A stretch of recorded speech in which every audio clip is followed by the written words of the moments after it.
Good morning, and welcome to the third and final day of the first International Winter School. We are very happy for all the inspiring presentation, the dialogue, and the everything that we are here and the interaction with us, especially here in Athens, the dancing last night, and all the very Greek cultural event of Saturday night. And now Yannis Argyri will be the president, chairman for the morning. And Johanna, the floor is yours. Thank you, Gaily, for the introduction.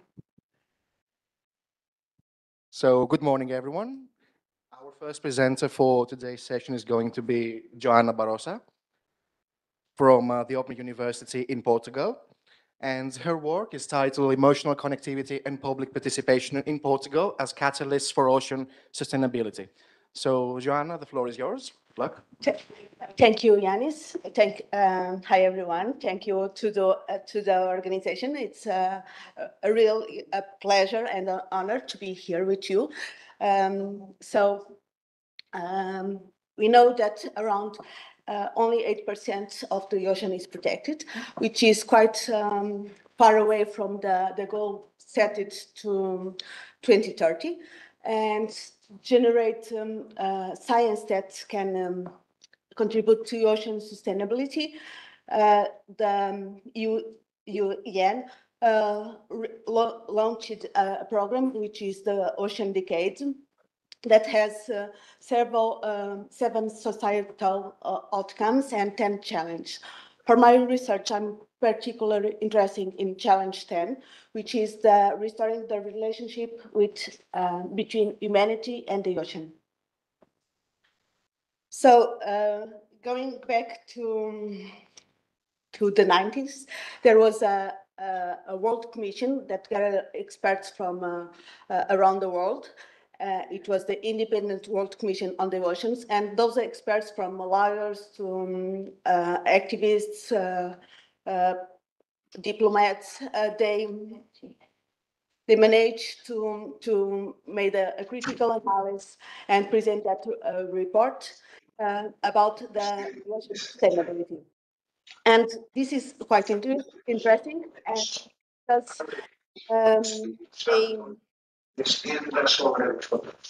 they were one of the first missions to highlight that the relation between society and the ocean requires more than science, requires emotional connectivity and cultural aspects.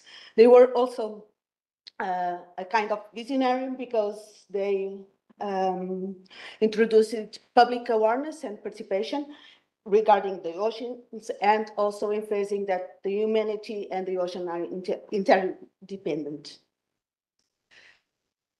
So my research objectives are to analyze post-week Portuguese initiatives and that promoted emotional connectivity with the ocean after this World Commission activity, so after '98, and then assess the role of these initiatives in strengthening social ecological governance, and to explore this Commission vision and legacy, because although this was a huge commission, and at that time the internet in Portugal is still in the beginning, so they get people from around the world, and the meetings have to be in person, and they try to meet in all the continents and get to represent all the people in the world. This commission doesn't have the same impact and the same attention for the scientific community as some other commissions that appear in that time. For instance, the Brundtland Commission, that was the one that promote the sustainable development concept. And this was the gap that I found, because nobody is talking about that. There were a few studies just about law, but there is any study, or at least I didn't find any study regarding the emotional aspect of this commission. So I'm intent to understand a little bit more how emotional connectivity influences public participation in ocean sustainability, and if is there a relationship between emotional connection to the ocean and pro-sustainable behaviors, and if so, how does this align with the social ecological governance? Because this is a kind of governance that it's long time ago applied for the land system, but for the ocean we are delaying, because one of the members of this commission says that we as human, we are land animals, so the ocean is not our comfort zone. So as I was talking back to the 90s, it was when the environment awareness burns, with the Rio Summit in 92, and then the Brundtland Report, where the development concept of sustainability emerged. And since then, several authors have been discussing how scientific culture, public participation, and engagement could change our behaviors. A key concept that is somehow reflected already in this commission, but it's quite recent. Also, well, this commission talk about it, but without the concept in its formal, because in the concept appears only in 23, is the marine citizenship. And this is just the idea that we have the right and the responsibility to have informed, to participate in our oceans and promote a more sustainable environment. So I'm using a mixed methodology.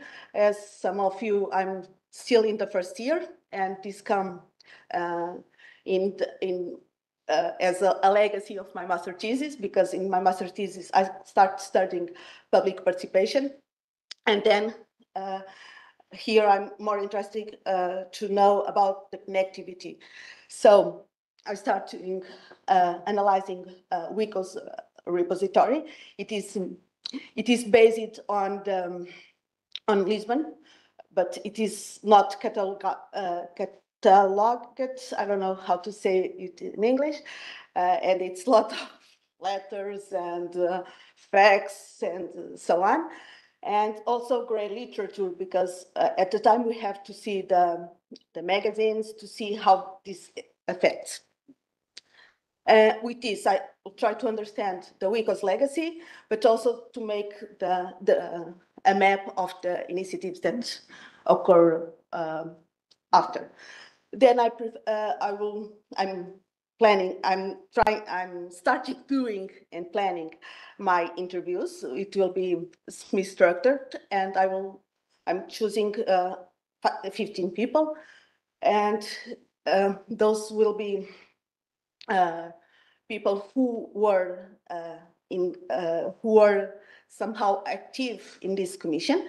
Unfortunately, some of them already dead, and others might be a little bit older, and they might not be able to answer to my questions, but I will try to have some people important on this process, but also policy makers and Portuguese researchers who has ocean decade projects in past. Then I will go to the more difficult parts that everybody recognizes who has questionnaires. I will try to expand my research. And that's one of the difficulties because we don't know who will answer, but I will try to get to the features, to NGOs, to the researchers, and it will have qualitative questions to see how people describe the ocean as a resource or an heritage, a spiritual place or an heritage tradition, and then also quantitative, just to collect some socio-demographic data. Of course, there are some challenge, some already identified, but I'm trying to make some protesting and trying to keep it as low as I can. So, as I was saying, all this is a little bit challenge because to analyze this commission legacy, we cannot have a metric as we have, for instance, for a paper. So it's a little more abstract, but we have already some preliminary results.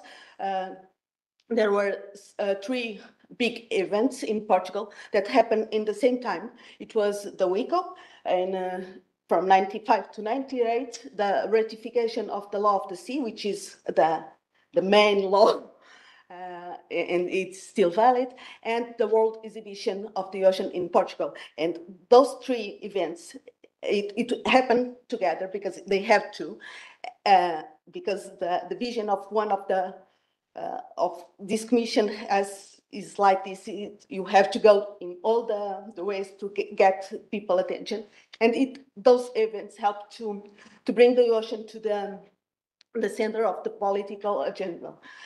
And also it influences some public policies quite relevant for the ocean, as the National Strategy for the Sea and the European Maritime Ocean. And all of you already heard about blue tourism, blue economy, blue growth, and this comes also from there, because for this commission, in our imaginary, the ocean is blue. So you have to appeal to the senses, to the people get engaged. As Elena told, there's science, social science are not working together with natural science, and they should. And this is one of the aspects that it comes from my research at this point as well. Of course, the questionnaires will provide more information, and I hope so. So basically, behind more than the lack of the gap in the literature, I think this is interesting because when we protect the ocean, we are not contributing just to Sustainable Goal 14, but all to the other, because we are combating poverty, inequalities, and food, and so on. So I hope this helped me. The ocean is not only physical, it has emotional and cultural aspects, and understanding this meaning might help to put these values into policy and action. So for future research, sorry, too fast. So for future research might involve better social science and ecological research, and perhaps we can move to a new paradigm to help policymakers to promote policies that are more aware, more protecting the ocean. Thank you.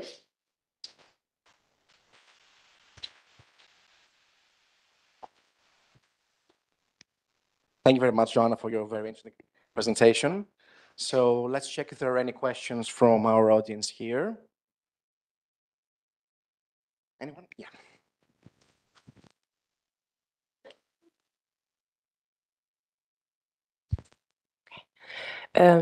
Thank you. My name is Katharina from Fernuniversität in Hagen, Germany. This was really, really interesting. I'm looking forward to seeing the whole study when you finish. I only have a practical question. For your semi-structured interviews, how do you plan to analyze the data? And therefore, how long will the interviews be? So maybe you can tell us something about the methodology of the analysis. Yeah. Thank you, Katerina, for your nice comments and incentivation.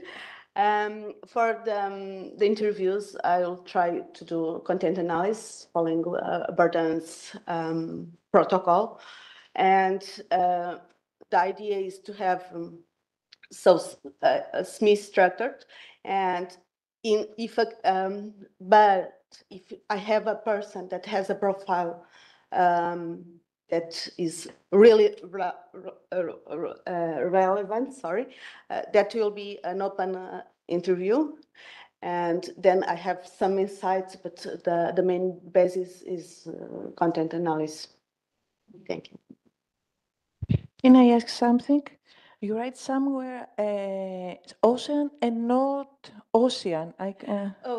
Thank you, Ellen. That is really a good topic, because one of the most disruptive thoughts of this commission is that although we have 5 oceans, the ocean itself should be communicated as ocean. And so there are some organizations like the UN who still communicate the ocean, and this comes from this commission. And by the time they were, it was interesting because the commission worked as a scientific panel. So every member of the commission has the chance to say what they thought, and it was not consensual to see, because some of the people argued that we should keep the mention oceans, because we have 5 oceans, so it's not scientifically accurate. But here, the others, what they argue is that when we say the ocean, we are improving that we all depended of it, and our planet is more water than land. Thank you. Perfect, thank you. Do we have any questions from WebEx? Okay, neither from YouTube, so that's it. Thank you very much, Joanna. Thank you.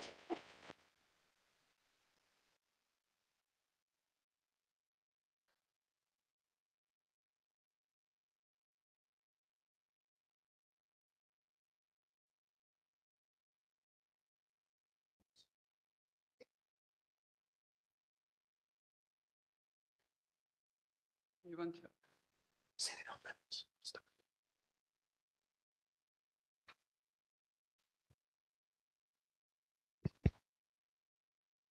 So our next presenter for the day is going to be Yevgenia Sivonorova from Daugavpils University, with her work titled Academics, Epistemological Attitudes Towards Sources of Knowledge. So the floor is yours, Yevgenia. Good morning, colleagues. Nice to see you all. And today we're going to talk about a very serious topic about knowledge. Yeah, it's really serious topic. And also a little bit about cognition. So you know that actually you can guess, and probably, I think you know, that research on knowledge is a very complex thing. First of all, because it's a philosophical area, it's scientific area, but it's from other aspect, it's in our mind. Yeah, it's our mind problem and social mind problem. So knowledge generally is everywhere. And what is more difficult that knowledge sources, what we address, include this previous problem, and also informational paradigm today's offers very diverse, explicit knowledge sources. Yeah, I mean here, descriptive, or from starting from academic publishing, social media, social networking. So, and what actually I want to do with this source? First of all, to grasp all the sources together, because not many studies we can find that we really grasp the sources from some perspective, which actually can grasp all of them. Also, very important thing is addressing inquiry, knowledge versus information. You probably mentioned that you also, in a daily speaking, you use knowledge information sources the same, but actually it's not the same. And what we offer, a holistic perspective. Holistic means how to grasp that epistemology and also how we perceive knowledge, because it's not the same. Yeah, we use them, but it's not the same. And reflect a general image on the sources. It's also hard concept. For example, concept of the table. It's very hard. We just need few general features which are in a dictionary written, yeah, and we can imagine abstract concept of table. But can we imagine abstract image of source? No. Generally, no. Can you imagine abstract, for example, of a book? Yes, we can't. But then the answer will be, oh, I never thought about this actually. Yeah. So, objective is to study knowledge sources through the lens of epistemological attitude, yeah, through the perspective of university academics. Why university academics? Just because they're used to use many different sources. And we have two research questions. First is related to the content of epistemological attitudes, so how academics perceive, approach, use, and value sources. And from this point, also, we ask from this analysis question, can we call all these knowledge sources what we analyze as knowledge proper sources? And second question is more about this image, what I addressed in the first. So what is a construct? How we imagine these sources? And of course, to do that, we need specific prism. How we can do this? Of course, and during this conference, we had this line that we need, what is doctoral studies? It's to know what you study. You must know what you study. You know your ontological grounds, what is your epistemological grounds, what is your methodological grounds, and then only method. So, and knowledge is so complex phenomena that I thought, before I can study it, I must think, I must know what I study. And I analyzed many different theories, and this not during PhD studies. Generally, I started knowledge research on my bachelor, and it's evolved, and finally I came to this system. You're all acquainted to attitude, yeah, you know, in a social, but it's not a social phenomena. So first, you must know where knowledge is located and how it's inputted in the system. We developed in some way a meta theory. Yeah, meta theory, what means? We must understand where the subject is located, what we study. So here I can draw, this is individual. Individual has intra-knowledge, implicit knowledge, yeah? We have social knowledge, where everything, for example, now we have a social space, social knowledge, academic knowledge, scientific. We have objective reality with who we interact, and also we have a metasphere. This knowledge which is not actual. And when we define this epistemological attitude, it's very simple. This is just relation, epistemological relation, which Descartes postulated. Okay, Socrates is first introduced, yeah, opposing subject and object, but Descartes is postulated. Epistemological relations, subject and object, interacts with object, and in this interaction, we have different levels of knowledge. So I have when I interact with knowledge, I have three different positions. What I think, my implicit knowledge, or what my field saying about this. What my field saying? We all belong to field. We trust, we rely on field, yeah? And it's good that we rely on it. And the highest level, when we know, oh, probably these categories come from epistemology, yeah? And so this is the model. The next step, we need a little bit specify, operationalize this model. So this is how it's a different view angle. So when we interact with a object, with a source of knowledge, we can generally the system what?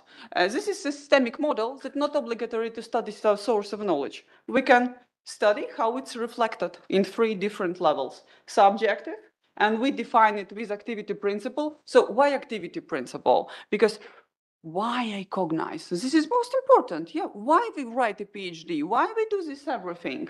The next level, a cognition context, where actually this context, which I use, for example, a book, handbook. Do I open it in a personal context or I open it only in a university? It's different knowledge will be engaged, yeah, different prism.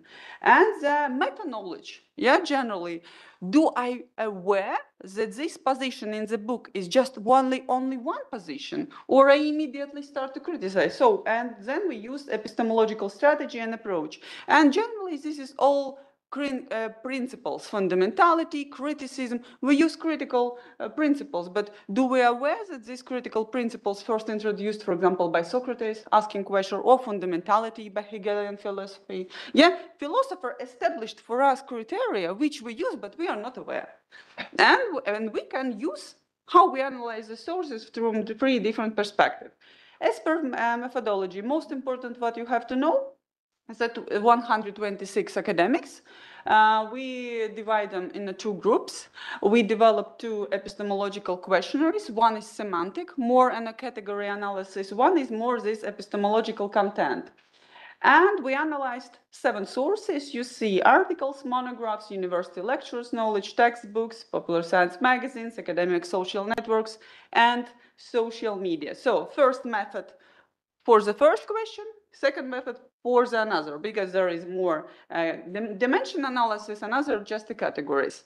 And the content, you will see that, yeah, epistemological strategy, approach, cognition, context, they are filled with the categories, which comes from, in the middle comes from epistemology, context from social context, and selection, homeostasis, reduction. This is our reason why we cognize. Yeah, it's very different. Or we selective, this is a meaning.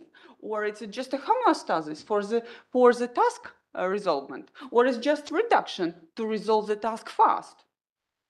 And answering for the first question, we see the profile. Yeah, we got these profiles, how is this analyzed? This is very, generally, this is just to show you how it looks. And other question, can we call these sources as knowledge sources? No, analysis showed that generally knowledge sources are article, scholarly monographs, knowledge university, and university teachers' knowledge, and textbooks.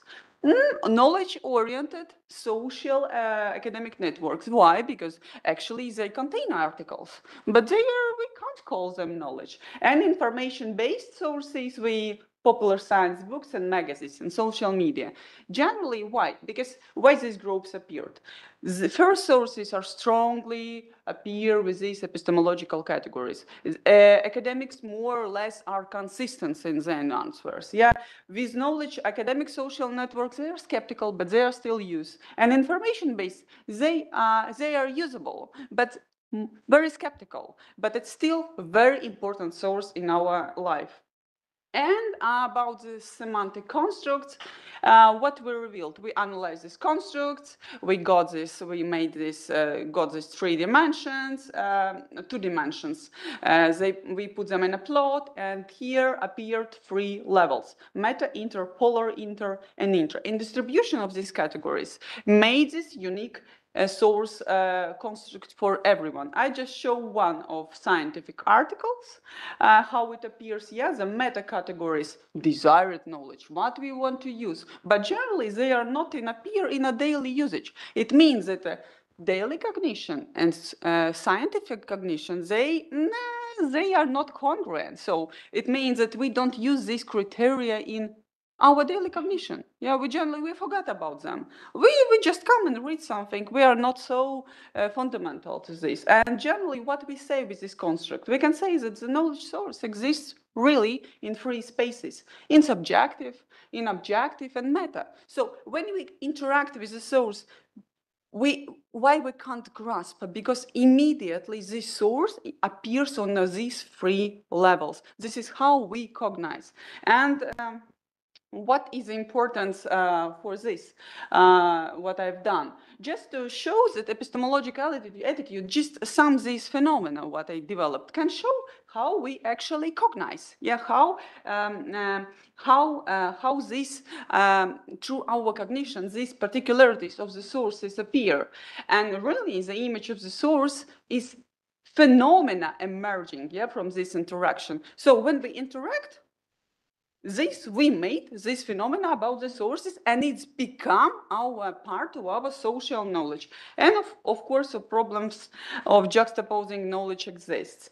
And for the another point, for this semantic construct, really, we showed indeed that we can observe actually this cognition system that I showed. This is some way meta theory. Yeah, we can put actually any theory with this cognition system and locate your place, what you study. Yeah, you just come and find the place of your theory.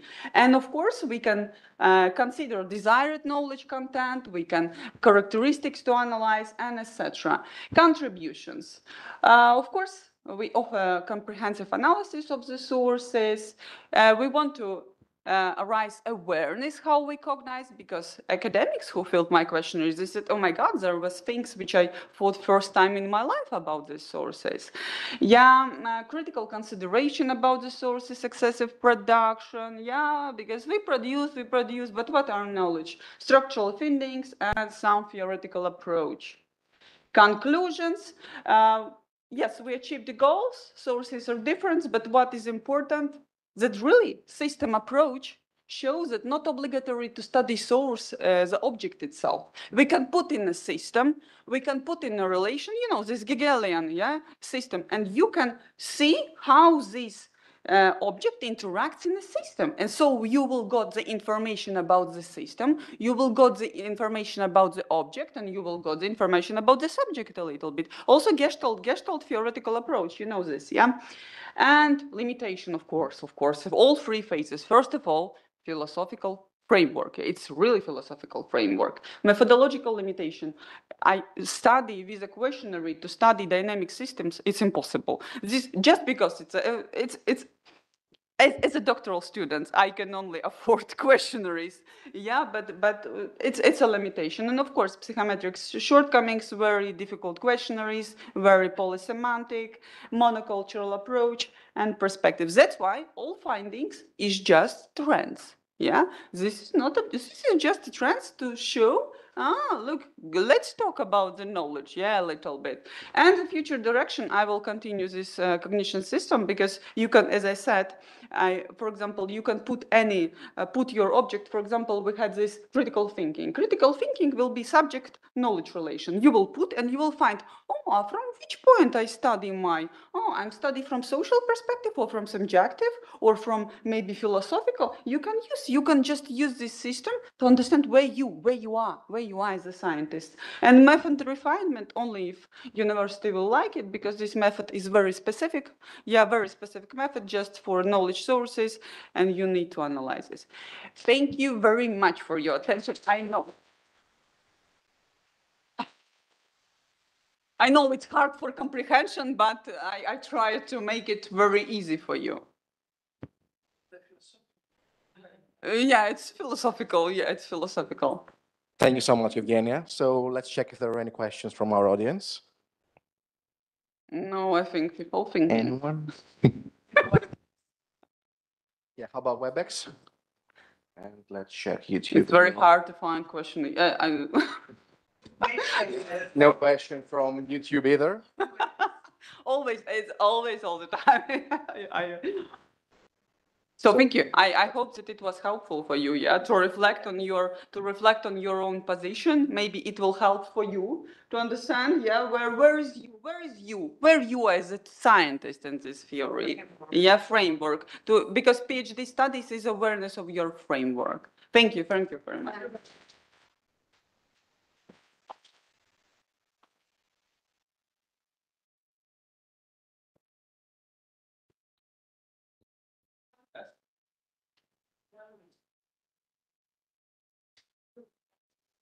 Okay, so our next presenter is going to present to us online, and that's Loris Jankowski. Loris, are you with us? Yeah, hello, can you hear me? Hello, Loris. So are you ready to present now? Yeah, I am ready. Okay, perfect. So Loris comes from Zagreb University in Latvia as well, and his work is titled Alfalfa Mediated Biosynthesis of Silver and Gold Nanoparticles, their anti-cancer and antibacterial properties, and their effects on morphological parameters and photosynthetic activity in plants. So, Uh, Lauren, the floor is yours. You may start. mhm. Thank you, thank you. Good morning, everybody. My name is Lauris Jankowskis, and I am from Daugavpils University. And my doctoral thesis is about how we can bio biosynthesize nanoparticles and their antibacterial properties and their effects, uh, parameters, and so on. Uh, so uh, why is not moving? Okay. So yeah. So background is that due to the nano size of 1 to 100 nanometers, silver and gold nanoparticles have unique properties. They have multiple applications in medicine, in cosmetics, in agriculture. So uh, there are three approaches how we can synthesize them: physical, chemical, and biological approach with plants or other living organisms. So biochemical approach using natural solvents like plants, for example, which has these biomolecules which can reduce metal ions to nanoparticles without free radicals and with antioxidant effects and other good effects which when which can we use. So my PhD problem statement is that most synthesis methods contain toxic metal solvents. So this toxicity from these solvents can be transformed to the nanoparticles. So toxic nanoparticles are usually harmful to humans and animals and other living organisms, and nanoparticles can be found in nature freely. So it's essential mm, to get knowledge about how to synthesize these nanoparticles, and also there are limited knowledge about how these biosynthesized nanoparticles can affect plant morphological and photosynthesis parameters. What about their properties, like anti-cancerous activity and so on? So there is a lot of questions which need to be studied. So research objective is to synthesize these silver and gold nanoparticles using Medicago sativa callus cultures and growing plants, and to evaluate their antibacterial and anti-cancerous activity, and to assess how these nanoparticles affects on plant morphology and photosynthesis, and to link some molecule composition with nanoparticles properties and bioactivity. So research questions is that can Medicago sativa callus cultures biosynthesize silver and gold nanoparticles? Do alpha-alpha biomolecules affect somehow nanosize stability and their activity? Will silver and gold nanoparticles show strong antibacterial and anti-cancerous effects? And how these nanoparticles influence plant growth and photosynthesis? And my hypothesis is that silver and gold nanoparticles can be successfully green synthesized using Medicago sativa plants and Zarcalus cultures, and resulting nanoparticles will exhibit some antibacterial and anti-cancerous properties. So about about the information, what I already know is that Medicago sativa can reduce and stabilize these silver and gold ions. Green synthesis of silver and gold nanoparticles can be without toxic reagents.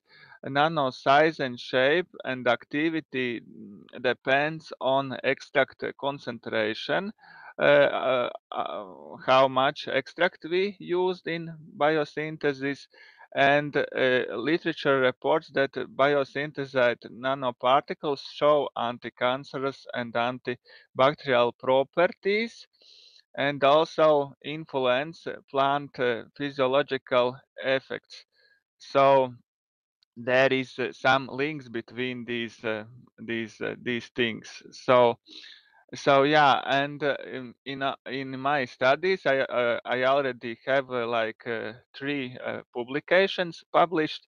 One of them was a systematic review where we gathered a lot of data about these nanoparticles, about Medicago sativa plants, about these techniques, how we can visualize nanoparticles, about these properties of nanoparticles, and so on.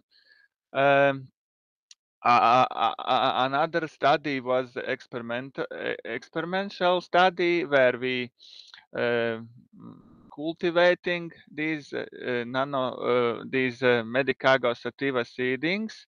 Then we used a lot of visualizing methods like transmission electron microscopy, DLS, and zeta potential analysis, and other analysis which helped us to show these nanoparticles in plants and prove that biosynthesis is successful. So, and the key results was that nanoparticles was successfully biosynthesized with Medicago sativa plant, and in this slide you see these pictures from transmission electron microscopy with nanoparticles in these yellow rounds you can and these red bullets red arrows you can see these nanoparticles which is the smallest black spots in these pictures. So yeah, primary findings about my all studies is that Medicago sativa extracts can successfully biosynthesize gold and silver nanoparticles with callus cultures, and these nanoparticles show higher efficiency and stability. Yeah, and produced nanoparticles are usually spherical shape and stable, and their size is around 10 to 80 nanometers. So uh, a lot of visualizing methods were used, and these analyses confirm successful nanoparticle formatation. And these nanoparticles also exhibit a strong antibacterial and anti-cancerous activity. So there is some effects on plant morphology and biosynthesis, but these effects vary with nanoparticle type and concentration. So Boris, you've got 3 minutes left, sorry to interrupt. yeah. I'm finishing. So discussion is that plant has these biomolecules which can help to biosynthesize nanoparticles. Callus cultures produce smaller and more uniform nanoparticles due to the higher biomolecule content in them, and these visualizing methods confirms stable nanoparticle synthesis and about from my review article, I know that silver nanoparticles show stronger antibacterial activity, but gold nanoparticles show stronger anti-cancerous activity. But these parameters I will test in my next study. So nanoparticle shape and size is strongly affected by these concentrations and activity and and these also these other parameters are highly connected with nanoparticle concentrations. So green synthesis of nanoparticles show that these nanoparticle toxicity can be reduced, and and yeah, and that's why my study shows that Medicago sativa callus cultures are efficient source of these nanoparticle synthesis, and demonstrate also strong antibacterial and anti-cancerous potential. So yeah, and conclusions is that we successfully synthesize these nanoparticles, uh, which is very good, and that's why we will use these nanoparticles in our future studies to test these properties, to test where we can use them, and maybe we can go further with that. So limitations, of course, is that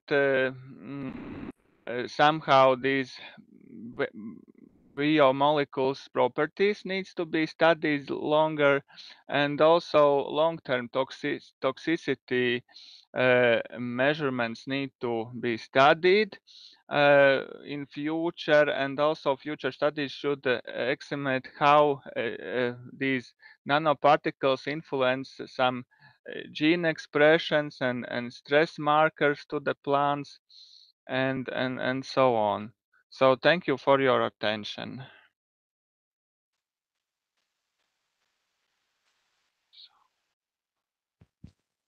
Thank you so much, Loris, for your presentation. Let's check if there are any questions from our audience here in Athens.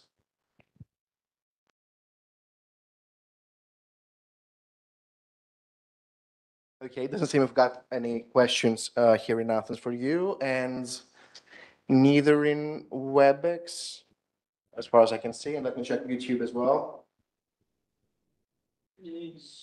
So apparently no questions for you, Loris. Thank you so much once again for your presentation. Thank you for opportunity to present. It's very good conference. Thank you. Thank you so much. Okay, let's go to our next presenter.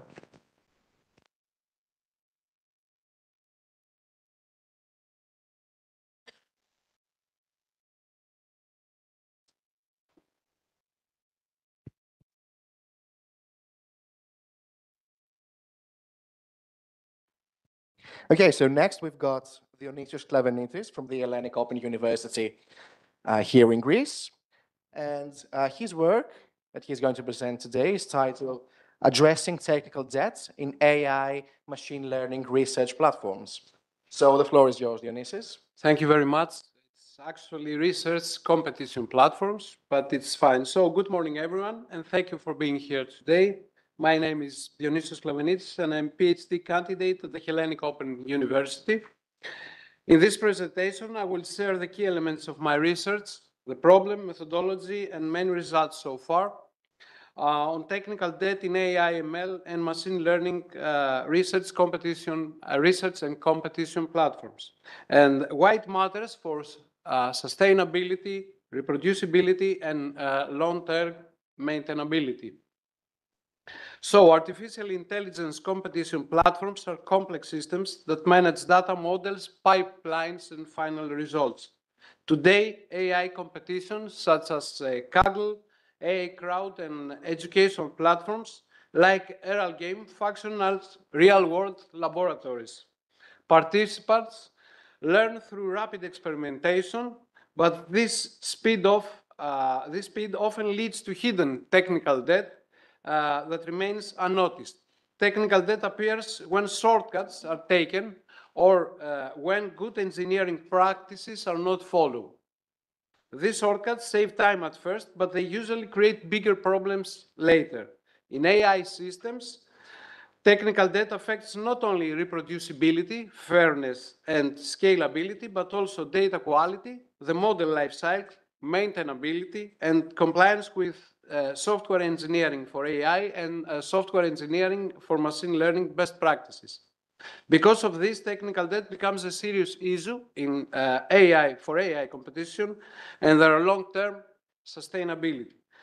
Despite its importance, technical debt in competition platforms and research platforms has not been studied in depth and will still lack clear tools to measure or reduce it. The main problem is that we do not have systematic methods to identify and measure technical debt in AI/ML research competition platforms. We also do not clearly understand how different types of infrastructure, for example, open source vs closed source, affect the level of technical debt. Another issue is that it is difficult to connect the reduction of technical debt with sustainability, maintainability, or platform performance. Finally, we have very limited real data from platforms used by participants, so our understanding of the problem is incomplete. This gap affects both organizers of the competitions and the participants. Organizers struggle to ensure fairness and reproducibility, while participants face uncertainty about the stability of the environment, the visibility of the pipelines, and the clarity of the documentation. These issues accumulate silently and create long-term technical debt that becomes difficult to manage. So our research explores four main questions. The first question looks at platform infrastructure. We examine which features help reduce technical debt and what the main strengths and weaknesses are between open and closed systems. We also study how the choice of infrastructure affects the long-term maintainability and sustainability of the platform. The second question focuses on competition design. For example, how the duration, frequency, or complexity on a competition influences sustainability and technical debt. The third question is about architecture and engineering practices. We study which software engineering for AI standards organizers should follow and which good practices participants should use to keep technical debt low. And finally, the fourth question examines which platform components and metrics should be monitored to prevent or reduce technical debt during the competition lifecycle. Based on these research questions, our work focuses on five main objectives. First, we aim to identify and classify the different types of technical debt that appear in AI/ML research competition platforms. Second, we work on developing a unified typology that can be useful for both organizers and participants of this type of competitions. Third, we want to create some practical assessment tools that can measure and monitor technical debt in a clear and structured way. Fourth, we study how infrastructure choices, workflows, and design decisions influence the amount of technical debt inside a platform. And finally, we support all these objectives by analyzing real case studies from a Kaggle or an RL game. It's our own research platform in Hellenic Open University with my supervisor. So the results are not only theoretical, but also connected to real systems. Our framework now combines several important areas. Technical debt theory helps us understand how shortcuts create long-term problems. Software engineering for AI, for artificial intelligence, give us principles about architecture, data, models, and pipelines, and so where technical debt can appear in the AI, in an AI application lifecycle. We also look at the ecosystem of artificial intelligence competitions and platforms, organizers, participants, and the platform infrastructure. Finally, you consider fairness, reproducibility, and transparency because they strongly affect the quality and trust of the platform. Altogether, this framework explains how technical debt forms and who it impacts. So, the first part of our methodology was a scoping review following the Prisma SCR process combined with snowballing to expand the dataset. We analyzed around 140 peer-reviewed papers from AI, ML, software engineering for AI, and competition-related research. Actually, we found there were over 400 papers, but peer-reviewed around 140. Based on the review, we developed a unified typology of 18+1 technical debt categories adapted specifically for AI, ML research and competition platforms. We also mapped these categories onto real platform workflows so the theoretical results could connect directly to the practical challenges that platforms face. This alignment helped us understand where technical debt appears during the competition lifecycle. In the second methodological phase, we developed the two-assessment tool, a 60-question technical debt questionnaire for AI and ML platforms, and a 30-question version aligned with traditional software engineering. So we can ask people from, let's say, normal, non-AI applications and see how they feel about this phenomenon of technical debt. We mapped the question to stakeholders, organizers, that means people that build, create, sustain, maintain the systems, the platforms, and participants because they experience technical debt in different ways, and then apply the tool serves these questionnaires, on Kaggle and Eralgame. This self-application allowed us to separate platform-level debt from participant-level debt, which is essential for interpreting results.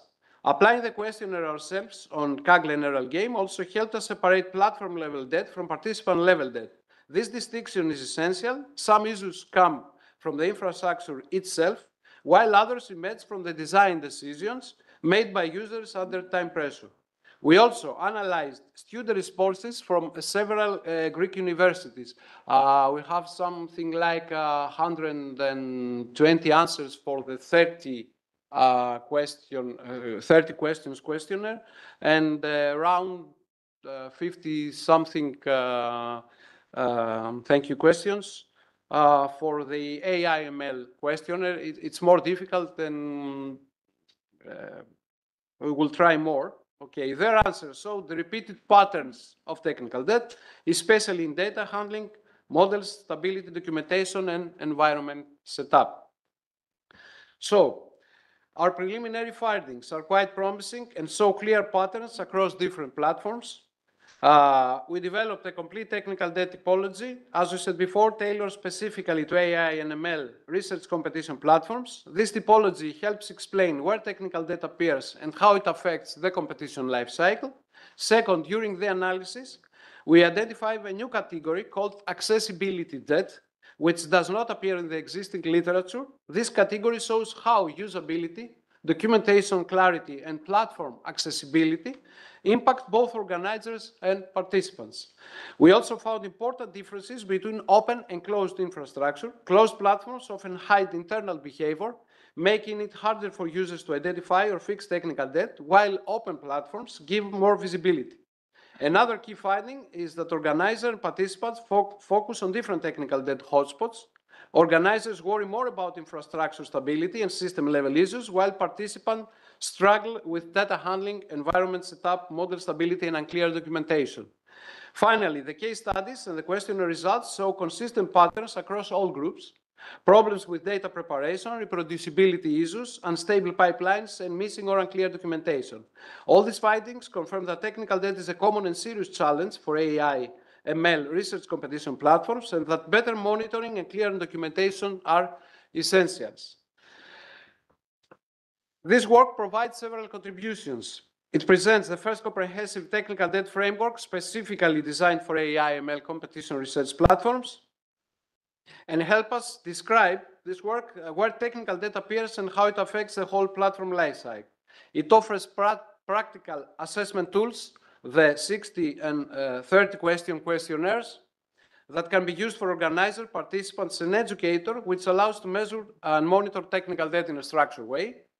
It also provides empirical evidence from two real platforms, Kaggle and RL Game, showing how technical debt appears in practice and how they influence both organizers and participants. Finally, the work contributes to software engineering for artificial intelligence research by linking technical debt with AI, workflows, model lifecycle management, and competition design.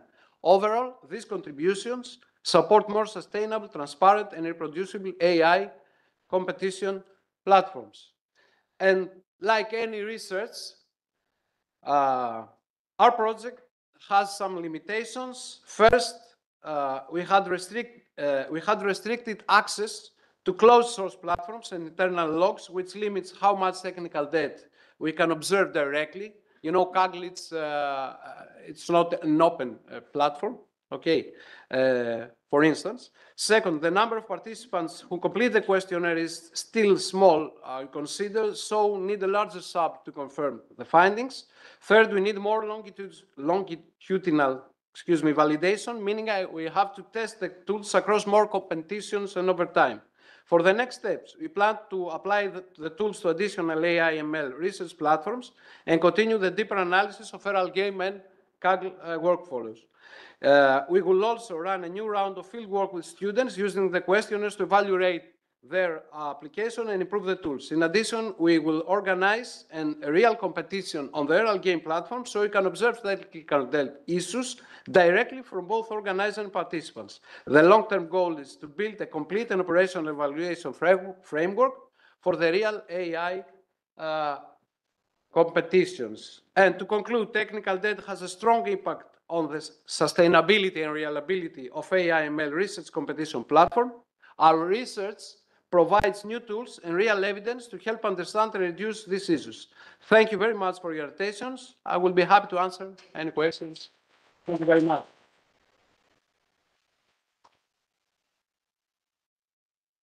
Thank you very much, Dionysi, for your great presentation. Thank you. So do we have any questions from the audience? Hi, good morning. Thank you for your presentation. Very interesting topic. I was wondering, what was the reason you chose for Kaggle, not other ML platform? Kaggle Perhaps like a RapidMiner or something like that? It's not the only platform we think we aim to test in any way. But Kaggle is a very famous, a very large, a very big platform. Everybody, almost everybody knows this platform. It's a machine learning competition with many platforms, with many competitions, many different stages, and it's very famous. And we would like to see from the participants' view how reacts, how answers in our questions. It's a preliminary right now task, but we've already seen some things about technical debt when testing our questionnaire. For instance, you are not sure about the version of the libraries that running on this platform at the time you're testing your data, or you're testing your models, or you get the results. Maybe in a week later, there is a new library version of the internal mechanisms, or a new pipeline or something, that you as a participant, you won't know. And maybe that changes the result. And if we are talking about reproducibility, that's quite a problem.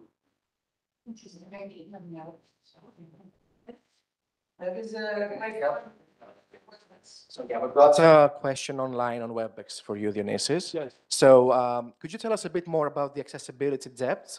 I wonder, the communication we heard on social media analysis during the first day, could it be connected to this one? I guess they're referring to the presentation on Friday for social media. And I mean, would it be possible to track how the participants or users interact with these platforms? Accessibility, that was an idea. Let's think about this. You want to play a new fancy game, okay? What stops you sometimes when you want to play this game, okay? But when you try to start play, you see that it's very difficult. It happened to me when I was younger. I wanted to play. I don't remember a plane simulator or something like that, and I have to master the game so I could fly for, let's say, a few miles. So what happened then? I stopped playing the game. I didn't want to play the game. It was boring. It was very hard. So if you want to participate in a competition, okay, and you connect to their webpage or to their platform, and for just testing and test your skills and test the platform, you need to read 100 papers of help, documentation. You try hard, but you can't connect. You don't have very good tutorials. You don't have very good documentation. You don't have FAQs. You don't have anything. Then you are disappointed and you won't use this platform. So accessibility debt, it was an idea to describe all these problems, all these things that make a platform or a participation to a competition on a web page difficult. That is our idea. How can we reduce the accessibility debt that make people don't want to participate because they find it hard, because they find it boring, or whatever. That was the idea. And probably, yes, we could connect it, if I'm not sure, with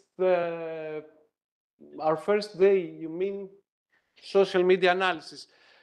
We could take feedback from the social media about Kaggle. You can see on their webpage there is discussion with people, and also in Discord there is a special Kaggle competition tag that people talk about this. They change ideas about why this is not working for me, how can I make it work, and stuff like that. So yes, I think we could connect this not only through Discord, not only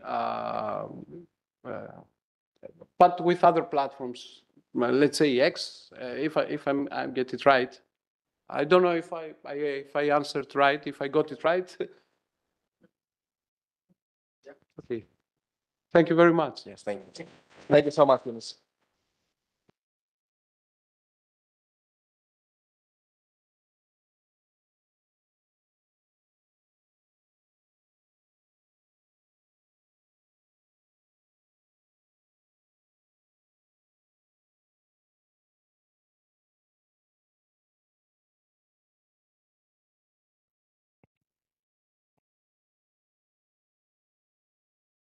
Okay, so our next presenter will be Christiana Grigoriou Christodoulou from the Open University of Cyprus, with her work titled The Socioeconomic Background of Pregnant Postpartum Women in Relation to the Community of Obstetric Care in Cyprus.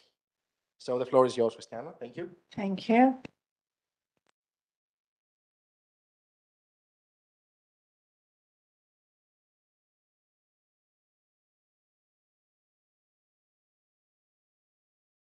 So, good morning to all of you, and from the online audience. It's nice to see you here. So, as it was mentioned before, I'm going to have a presentation about the socioeconomic background of the pregnant postpartum mothers in relation to the lack need of midwifery care in the community of Cyprus. So through a Delphi study with experts, we will see about the creation of Cyprus community midwifery services in the total phase. So about historical and research context. So it is estimated that 289,000 women worldwide die each year. That was mentioned from the Daher et al. In 2008. from their research.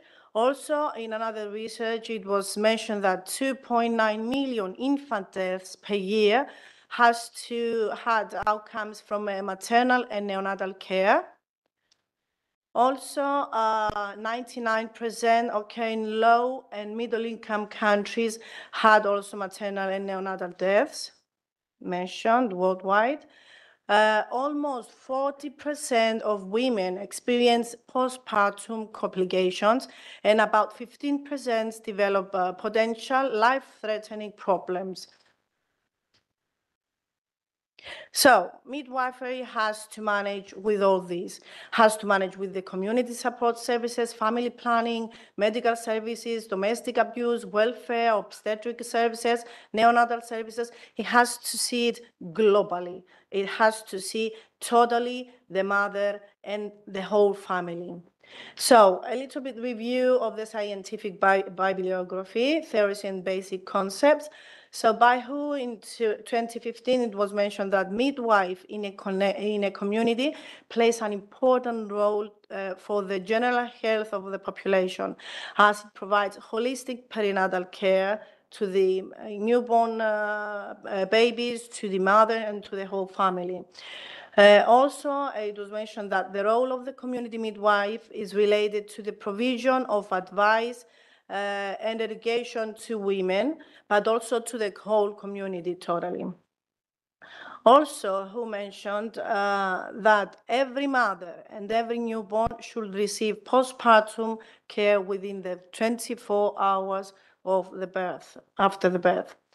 So when midwifery care in the community is qualitative, it can ensure the families are healthy as women and their babies receive personalized midwifery care.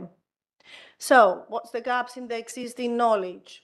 So by Morris and al., it was mentioned that only a few studies have addressed the question of the extent to which inequality in health care delivery can explain health inequality.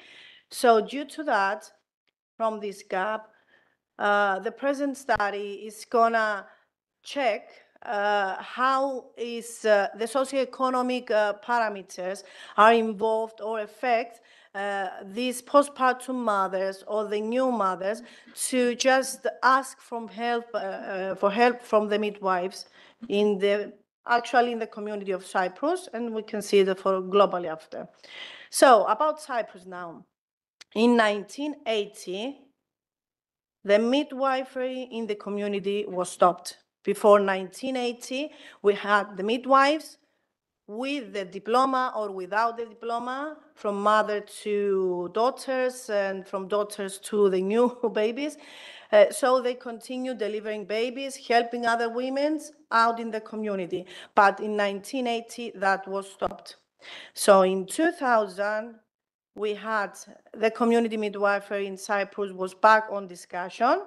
In 2022, we started in Cyprus to have again back the community midwifery. So right now we have the midwives outside in the community helping the women before and during the labor and after the labor on any problems. After the labor, we have the breastfeeding, we have any problem with the newborn or anything that has to do with these new manageable things. So the description of the problem is that taking into the account that in 1980, it was stopped, the community midwifery care. So we tried to see about the socioeconomic parameters and characteristics, how this was involved about all these ladies to just to see about the determinants are related to see if they want or not to have a midwifery care at their houses or before and after their labors in Cyprus. So some studies related to the Republic of Cyprus, a few of them, but in these studies were mentioned too much that it was mentioned by the ladies that the desire of women to receive community midwifery, it was so mentioned in the in the researchers in Cyprus. Also, it was mentioned in the HAGIO9 in 2016 research that they had limited opportunities for assistance and support, actually about the postpartum mothers. When they go back home, the mothers that they had for first-time babies, they didn't have the experience before. It was the first time going back home after the delivery. They didn't have any chance before to have any experience on that. So they had lots of problems going back without any help. Also, another research with a big sample, 715 postpartum mothers during their routine visit at the outpatient clinic, 6 weeks after they gave birth. They mentioned that they had no help after returning home, either at the breastfeeding part, either at the part when they had the C-section, cesarean section, any problem with infections, or somebody to explain to them, you have to take care on that, you have to do that, you have to avoid that. So also my research in 2020 with a small sample of 11 postpartum mothers, they mentioned in 4 thematics modules that they needed. In conclusion, it was referred that midwifery care in the community is a very necessary and important provision of care, as it strengthens the mother and promotes the health of the mother and the newborn also, and added holds to the whole family. So, from the International Confederation of Midwives, it was mentioned that midwives have the appropriate training to provide care, support, and guidance during the prenatal period to the mother and the newborn, both within the hospital and outside in the community. So it's considered that all the professionals has to promote and provide all the security and all the antenatal care to the babies and the newborn mothers. So therefore, it would be useful to explore the views of pregnant postpartum mothers on the need for midwifery care in the community, taking into account whether the parameters of the socioeconomic inequality can decisively determine their attitudes on this issue. So what's the relevance and the importance of the research? So as we mentioned before, is that to see about the inequalities, the socioeconomic inequalities, to see about if they have assessing the need of midwifery care in Cyprus, the postpartum mothers, and for any issues after and before pregnancy. That's the same thing. So the main research goal. So the main research objective goal, it was the investigation of the attitudes and opinions of pregnant postpartum mothers with reference to their possible subsequent needs to receiving their midwifery care in the community. So the structure of this doctoral thesis is based on the following research hypotheses. So to see about the socioeconomic inequalities are significant determinants of shaping the attitudes of pregnant postpartum mothers in Cyprus regarding the lack and need to provide midwifery care outside in the community.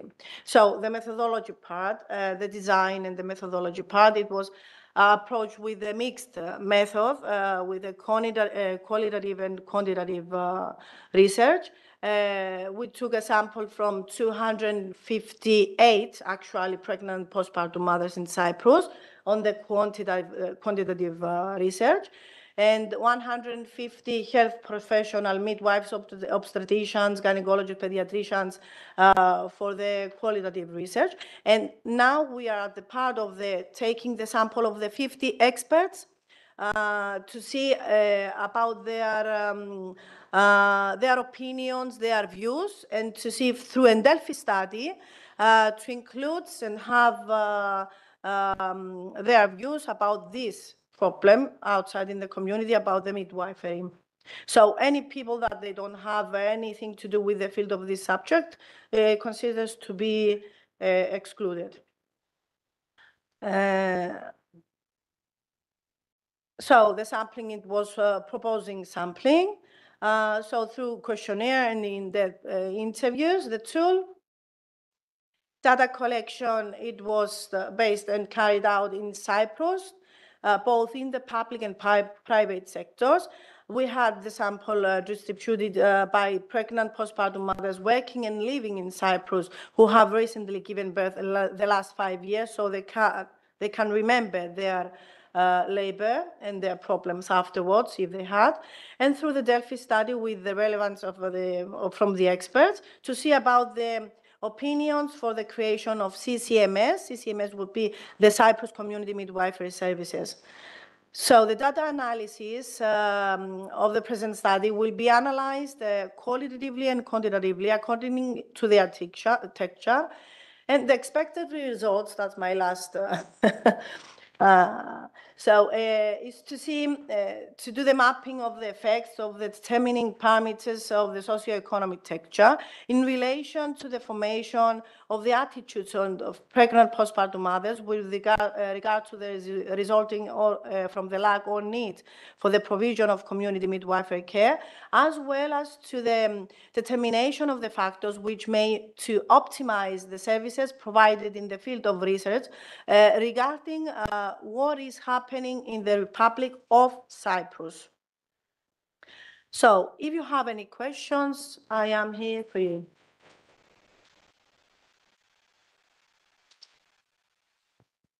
Thank you very much, Christiana, for your interesting presentation. So any questions from our audience here?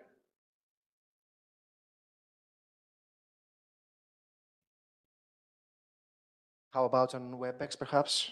No, and neither on YouTube. So yeah, thank you very much once again, Christiana. Thank you. Okay, thank you. I would like to warmly welcome the rector of the Hellenic Open University, who is here with us today, and to honor the first international winter school. So it's a great pleasure to have him among us, and I would like to invite him to share a few words.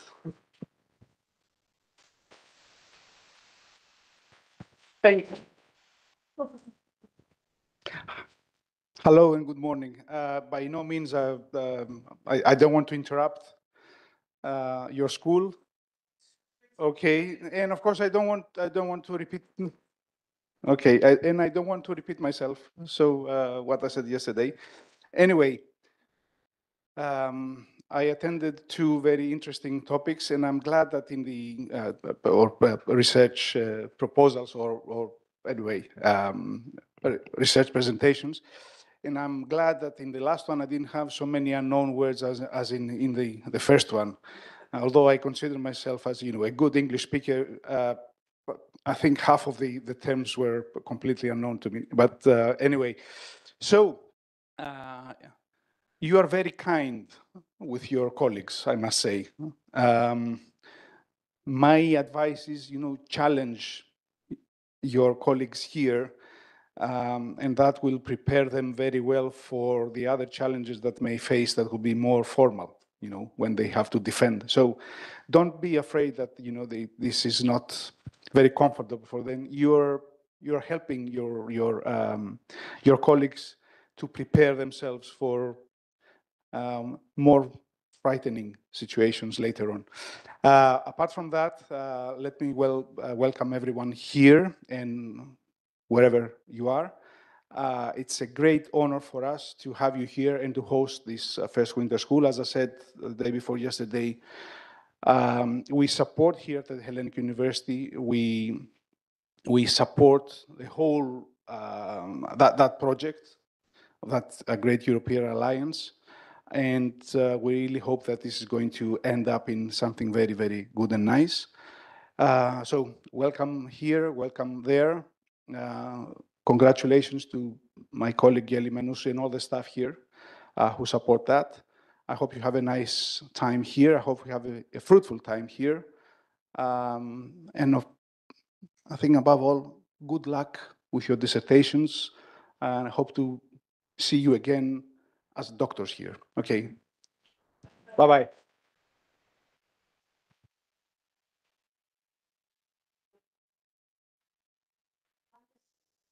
Now it's break time. So have champagne.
Do you want to start the new session? Okay, we start. Good morning again. My name is John Mandalas. I am PhD candidate in Hellenic Open University in the School of Applied Arts and Sustainable Design. And I am chair of the three first presentations of this session. I would like to welcome Mrs. Isabel Lazaro from the Open University of Spain, of the UNED Spain University, in order to present her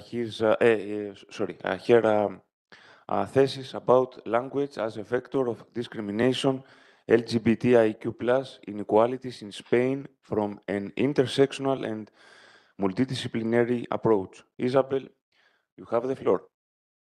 Thank you very much. Well, hi everyone. It was so nice to see you, all your presentations. Well, can you hear me well, right? Yes, I yes, guess you so. can continue. Okay, thank you.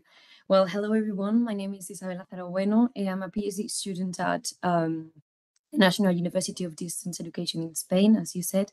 And I would like to tell you a bit about my project, which is called Language as a Vector of Discrimination, LGBT Inequalities in Spain, from an intersectional and multidisciplinary approach. Well, in my PhD project, I'm studying the discrimination that the LGBT community still faces in Spain, using language as my main tool of analysis. Even though Spain is often seen as one of the most advanced countries in Europe when it comes to LGBT rights, and well, despite growing efforts across European countries in recent decades to promote the inclusion of sexual and gender minorities, there are still cases of hate speech and discrimination against this group across multiple areas of life, for example, in the labor market. So it's really important to keep studying these issues, even if today they might be more subtle or harder to detect because of the social and political progress we've made. To do that, I take language as a starting point, and I adopt an intersectional approach, studying how this happens in different areas of life, which I will show you now in my presentation. Then, to address the general objective of studying the dynamics of discrimination affecting the LGBT population in Spain, based on linguistic analysis and from an intersectional perspective, I employ three different approaches corresponding to three specific objectives. The first objective is to analyze language used by this population to study perceived discrimination, meaning how these people report their own experiences. To do so, I did a first study that examined why older LGBT adults report less perceived discrimination than younger individuals, analyzing how perceptions are shaped by socio-historical context and age. I'll talk a bit more about the methods in the next slides. Then I'm working on a second study that analyzes how the sentiment attached to discrimination changes with age and with variables such as whether or not a person has formed a family. The second objective is to analyze language towards this population to measure actual experiences of discrimination, especially in access to services such as childcare and housing. To do so, study 3 will examine if homoparental families are treated with a different language, for example, with less politeness than heterosexual families when contacting childcare centers requesting a spot, also studying how ethnicity and gender interact with being LGBT. And study 4 will do the same, but in the housing domain.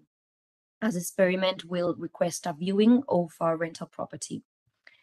And finally, the third objective is to analyze language about this population to assess discriminatory attitudes towards the LGBT population among the general Spanish population.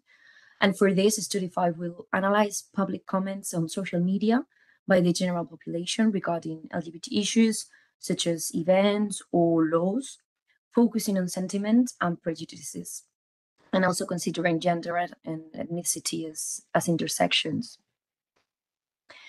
Well, in terms of the theoretical framework, for the language analysis, I'm using mainly the politeness theory by Brown and Levinson, which is based on the notion of face or public image, which can be negative face or positive face.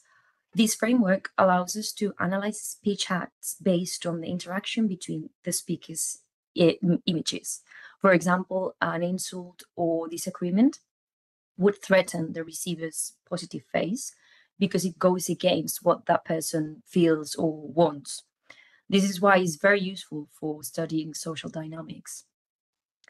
I also use sentiment analysis, which is more a technique than a theoretical framework, but also based on the 6 universal emotions proposed by Ekman. I included critical discourse analysis here too, because according to its principles, everyday forms of discrimination can reveal linguistic patterns that reproduce social inequalities, which is the main idea of this project. And well, apart from linguistic theories, my work also uses the intersectionality framework, as I said, because I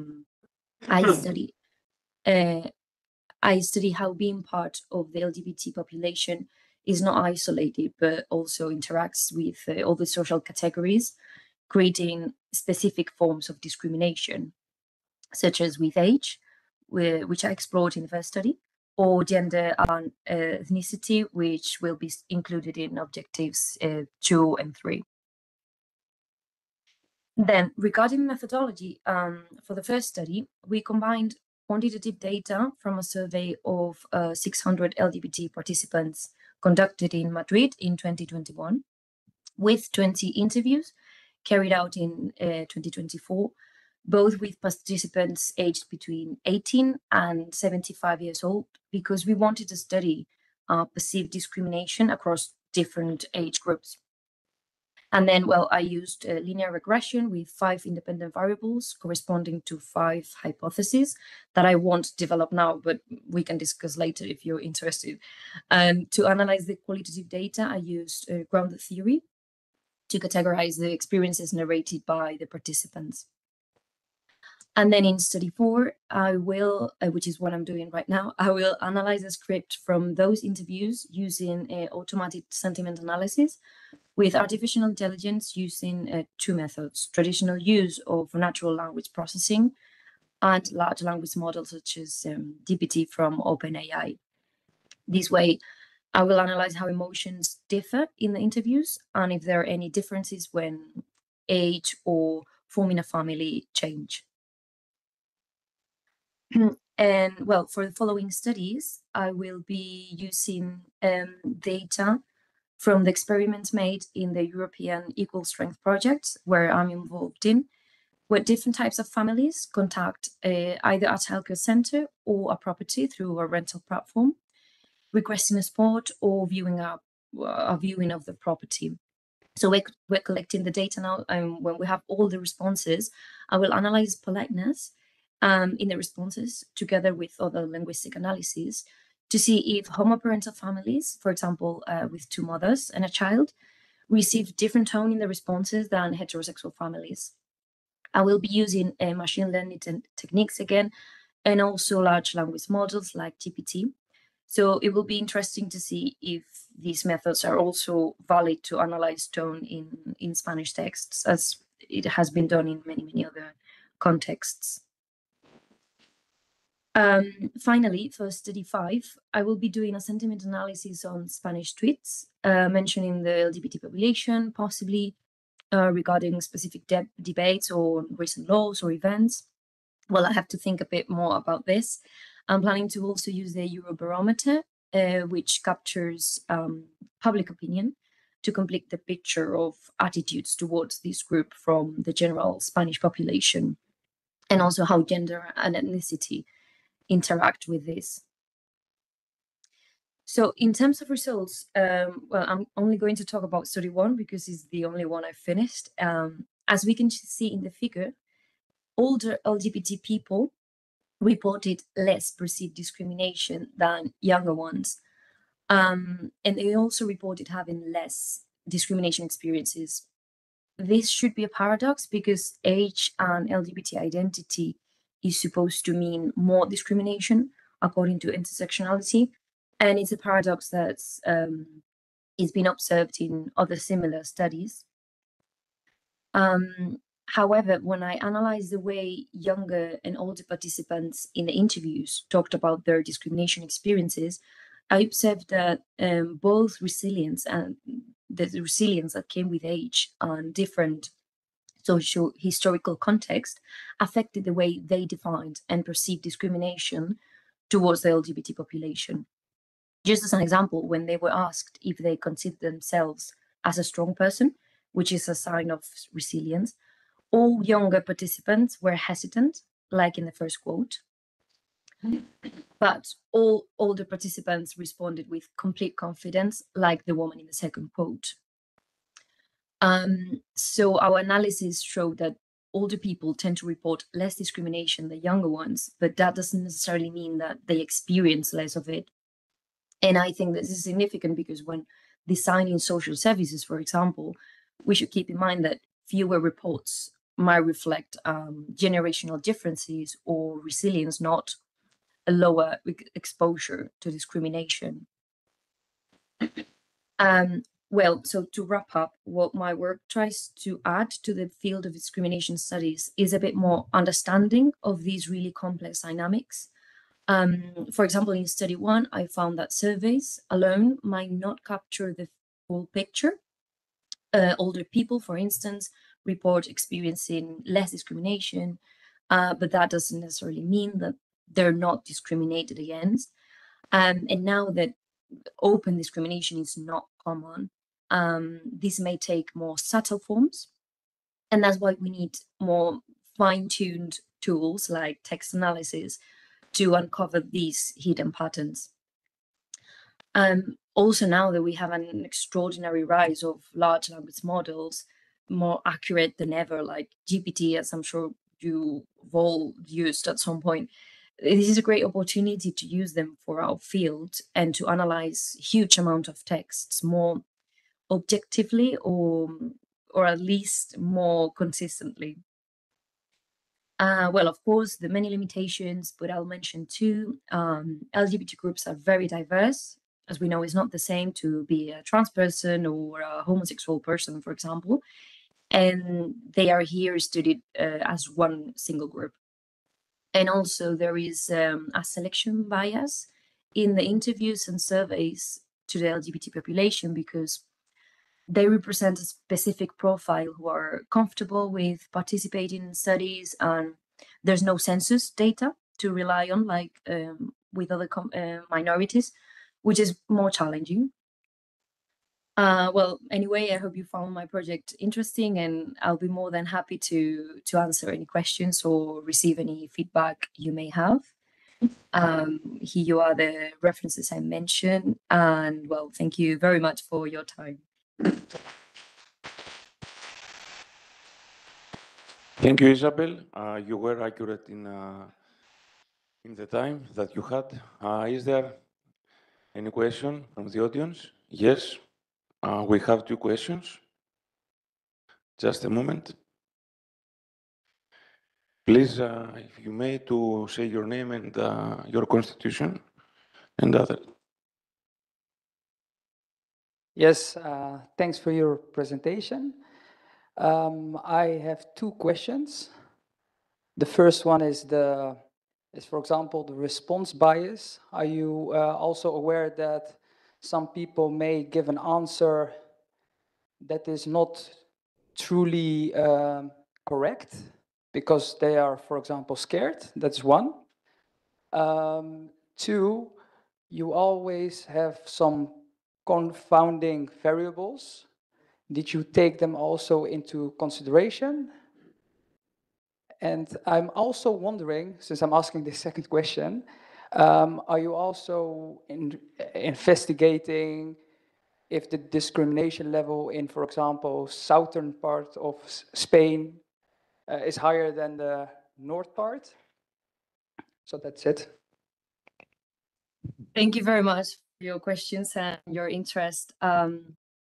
So about the response bias, you're completely right. I think that's something it's always difficult when dealing with minorities, when dealing with people actually. There's always this risk of people not being honest about their responses. That's why I always try to combine methods, because, well, in the first study I was talking about, we combined surveys and interviews. Both have this risk, right? But in the second study that we'll be using experimental data, at least you get rid of this risk, but there's always the risk of people not being honest, especially when people have the stigma, and which is sometimes why people may not actually get to do the interview or get to do the survey. For example, in the case of the LGBT population, people that might not be, let's say, out of the cluster will not participate in the study, but they are a part of our population. So you're completely right that there's something we always have to keep in mind, and that's why I try to combine methods to kind of try to reduce the risks as much as possible. And in terms of the variables, I don't know if I understood your question right. I think you mean like all the variables we used in the first study. We used a lot of variables. It was kind of like a mix of yeah, sorry, I'm hearing myself. Yeah, sorry. Yeah, we used the variable of gender. We also used variables such as socio-economical status and age, and lots of things to try and to have control variables. And in this case, the age was the most interesting one because it was the only one that explained this difference of perceived discrimination in those surveys. Please let me know later if I answer the question correctly. And sorry about the third question you asked. So, oh yeah, about the South. It's very interesting. In the second objective, which I'm using the data from the experiment this project are doing, is super interesting because it's an experiment, so we get to see the actual data from housing properties and childcare centers responding to actual fictitious fake families, but the responses are real. And we are planning to do that because we're planning to see if this population is more discriminated, for example, in the rural areas or in the cities, in different areas of Spain. And so we still don't have all the data, so I cannot tell you the results yet, but that's something that we're definitely gonna have a look at, because it's good that we have the geographical data from the childcare centers and the housing properties. So we will definitely see the difference between different regions in Spain. So please let me know if I understood your questions correctly, and thank you. It's okay, it's clear. We have also one question from the audience. Thank you. May I Thank you. ask? Good morning. No, Mrs. Paleologu, you will. Mrs. Paleologu, you will ask later. Just one. Okay, I'm question attending also with from the interest. Thank audience. you so much. Okay. All right, Isabel, thank you for your presentation. Very relevant topic, I think, nowadays. I was wondering, because I saw you mentioned using grounded theory in study 1 on age and perceived discrimination. And as I interpreted it, grounded theory is about generating theory from already existing data without starting from a clear hypothesis. So maybe you can explain why you chose to use grounded theory and if you are intending to construct theory with your research. Thank you very much for your question. It's actually a very good question because when we did the interviews, we didn't have a clear hypothesis because we just wanted to have a little more insight from LGBT population in Spain, just talking about their experiences and if they, perceive discrimination in general, if they had experienced discrimination themselves. So that's why we choose that theory, to kind of just analyze the whole topics that they were talking about. So we processed that text a lot, and we had so many interesting common topics and interesting theories. But finally, because we kind of did both things at the same time, you sometimes don't know if, you sometimes do things without knowing if it's the right way to approach a study. But well, we did the analysis, and then I was analyzing the interviews at the same time. And I finally didn't kind of use all that analysis from the grounded theory, because we finally just focused on what they were saying about the way the discrimination affected them, because that's where we saw that it was very different from younger individuals to older individuals, the way they talked about their discrimination experiences. Older individuals were definitely more confident, and they felt safer just because of sometimes because of the resilience that they achieved with age. And when you're young, you're much more vulnerable to experiences like this. So we did that analysis, but we only kept what was relevant for this approach of age and differences in defining discrimination as well. But all the other analysis was very interesting, and I kind of have it there to work on that a bit later, because it's kind of a work in progress, to be honest. So thank you for your question. Mrs. Paleologu, it's your turn. You can make your question. Thank you so much. Congratulations, dear Isabel, for the very interesting study. I really attended your presentation with great interest. I'm professor of multicultural diversity and migration at Hellenic Open University, also editor-in-chief at the Intercultural Education Journal. So good morning, everybody there. I see Adonis, my colleagues, great, and international colleagues. I would like to ask you something. Last year, we had a very special panel in Barcelona with Professor Michele Soba. He's at the Autonomous University there, and he is chair of diversity and migration. So when there was, the last law enacted back to 2023, if I'm right?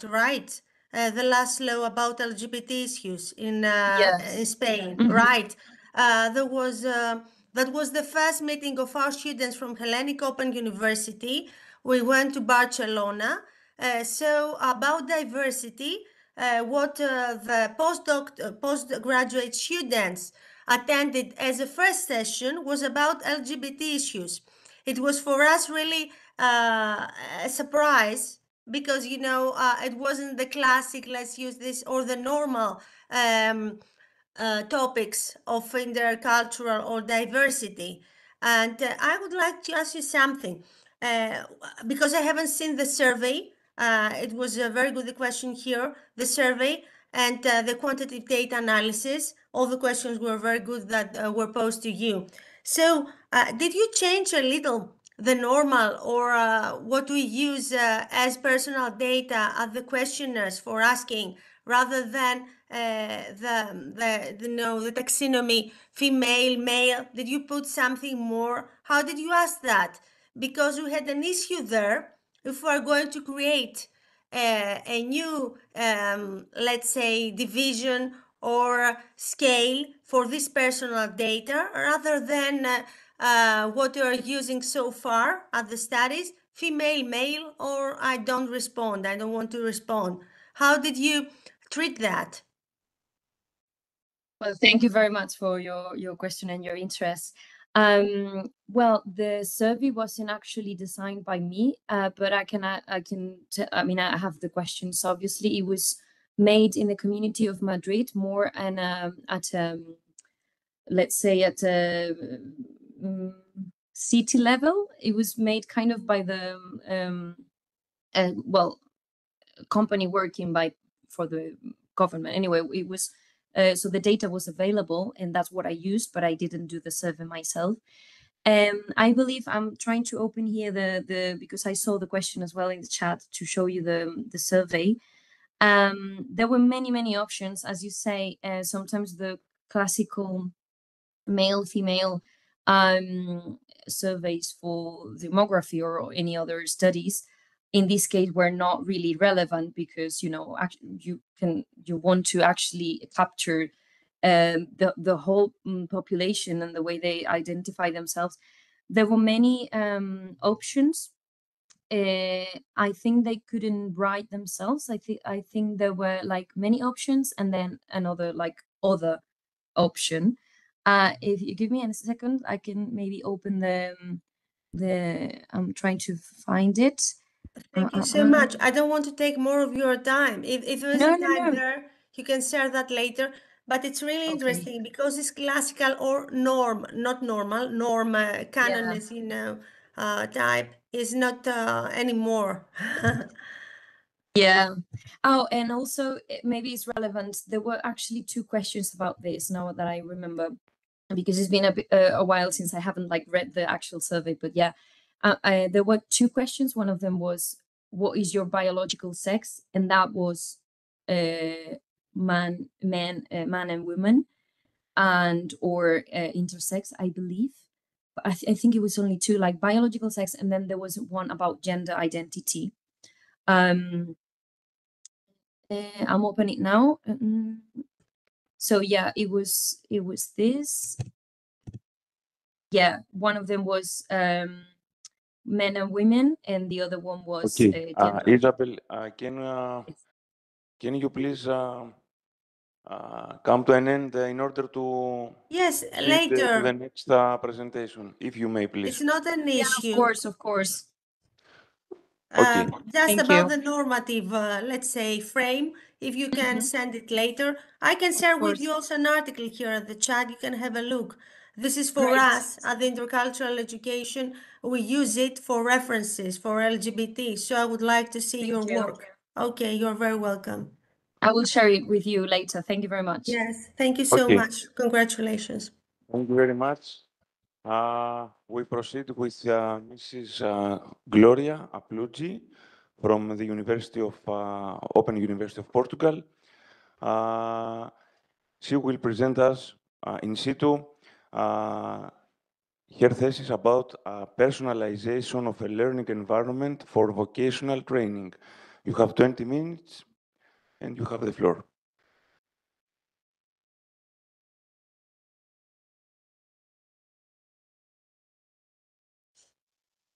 Good morning, everyone. Online, sorry, yes. I just moved my chairs. Yes, now it's okay. Good morning, everyone, on-site or online. I'm Gloria Aplugi from Open University of Portugal, or known as Universidade Aberta. My PhD program is in web science and technology. I'm presenting here my thesis project about personalization of a learning environment for vocational training.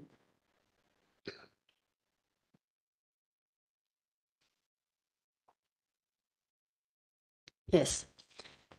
The background of this project is personalization in any education context can provide an effective and efficient learning experience that can increase motivation, engagement, and outcomes of the training itself.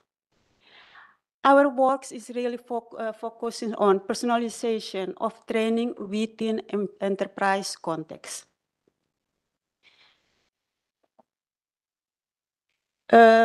the problem that motivate this research is the lack of frameworks to personalize a learning environment in vocational training. That was we found in literature that suggested by Murtaza et al. 2022. And other authors that Yanzin et al. 2023 suggest the implementation of sustainable and effective AI technology in vocational education. So, to face these problems, our research objective is to propose a framework for personalizing e-learning environment in vocational training with AI resource.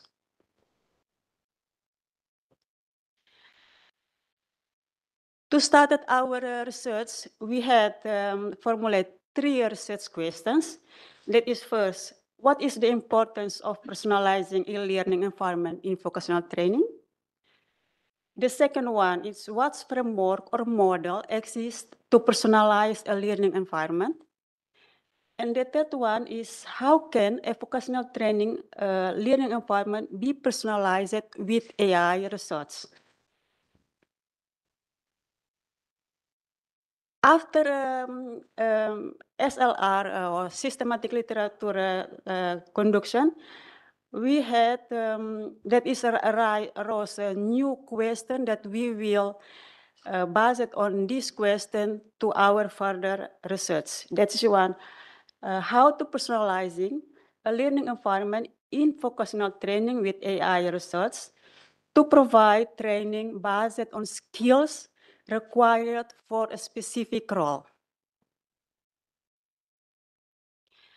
So we have chosen 3 methodologies to conduct this research. The first one is SLR or systematic literature review. We followed the PRISMA 2020 protocols to understand the state of art about the research context and address our 3 research questions. Other methodology that we have chosen is DSR or the science research will be applied to develop, demonstrate and validate the framework, our future framework. And under the SR, we use a survey methodology that focusing in interview and focus group techniques. Interview will be used to interview experts in this field. So that's AI field, AI, LMS or learning management system, and e-learning fields. And then focus group will be used to validate our future framework. Our preliminary findings is that we found existing framework or models that to personalize e-learning environment, but most of them, the literature is between 2020 and 2024. But most of them is personalization. It is applied for general education. So there is only a few literature that focusing in vocational training or for professional trainings. And then we also find how AI resources can help us to personalize a learning environment or training systems in organization. And based on this literature, we have a list of requirements to personalize learning environments. This requirement will be applied or integrated to our future framework. We hope that this research output can develop a framework that can be used as guide to provide personalization within training systems in organization. Also can provide a solution for effective training. With this also, we hope that we can support professional training and lifelong learning that can empower effective and engaging training, which can value and afford in individual skills, supporting the career development and job performance. Summarizing, until now we have concluded with SLR, and we have the first version of framework requirements. We said that first version because these requirements have to be validated with the experts. That's why we are in the progress with the experts interview. And then our challenge is a need for a real environment to demonstrate the future framework. So we are open for anyone or any organization that we can like to involve with our research, like for demonstrating our future framework. Thank you for listening. Thank you too. As I see from YouTube, there are no questions. Okay, we have one question from the audience.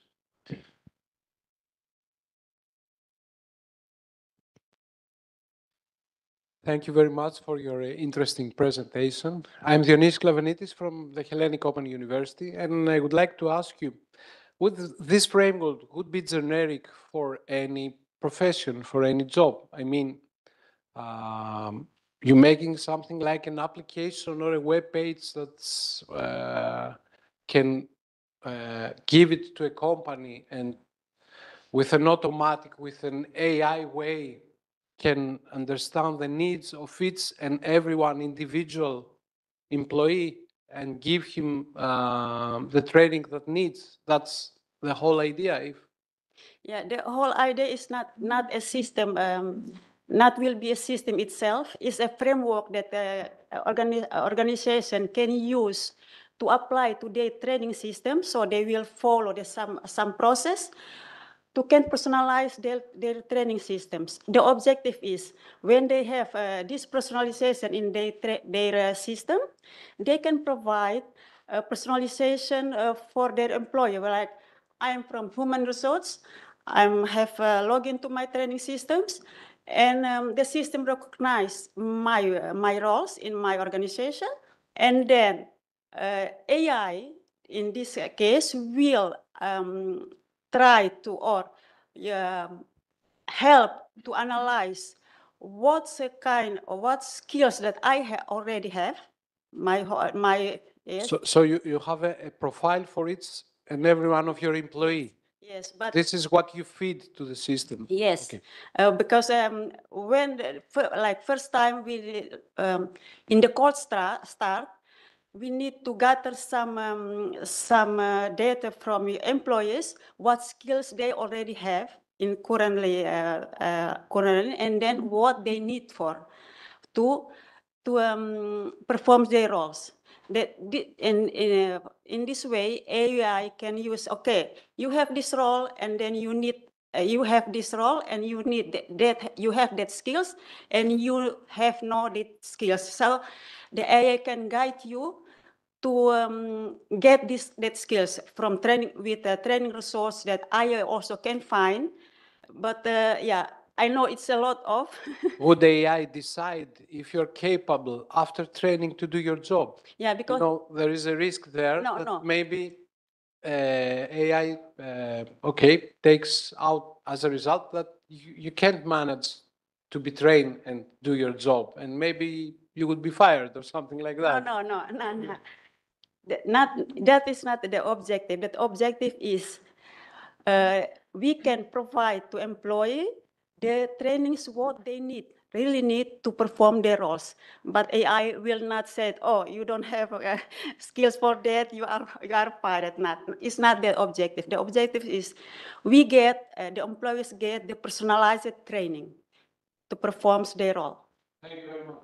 Thank you. Yes, thanks for your presentation. I have a question about your future research part, especially the experts. Do you already have an idea how many experts you will interview? Are you also looking at their experience level? And I'm also wondering, are you also looking into the users as well? Yes.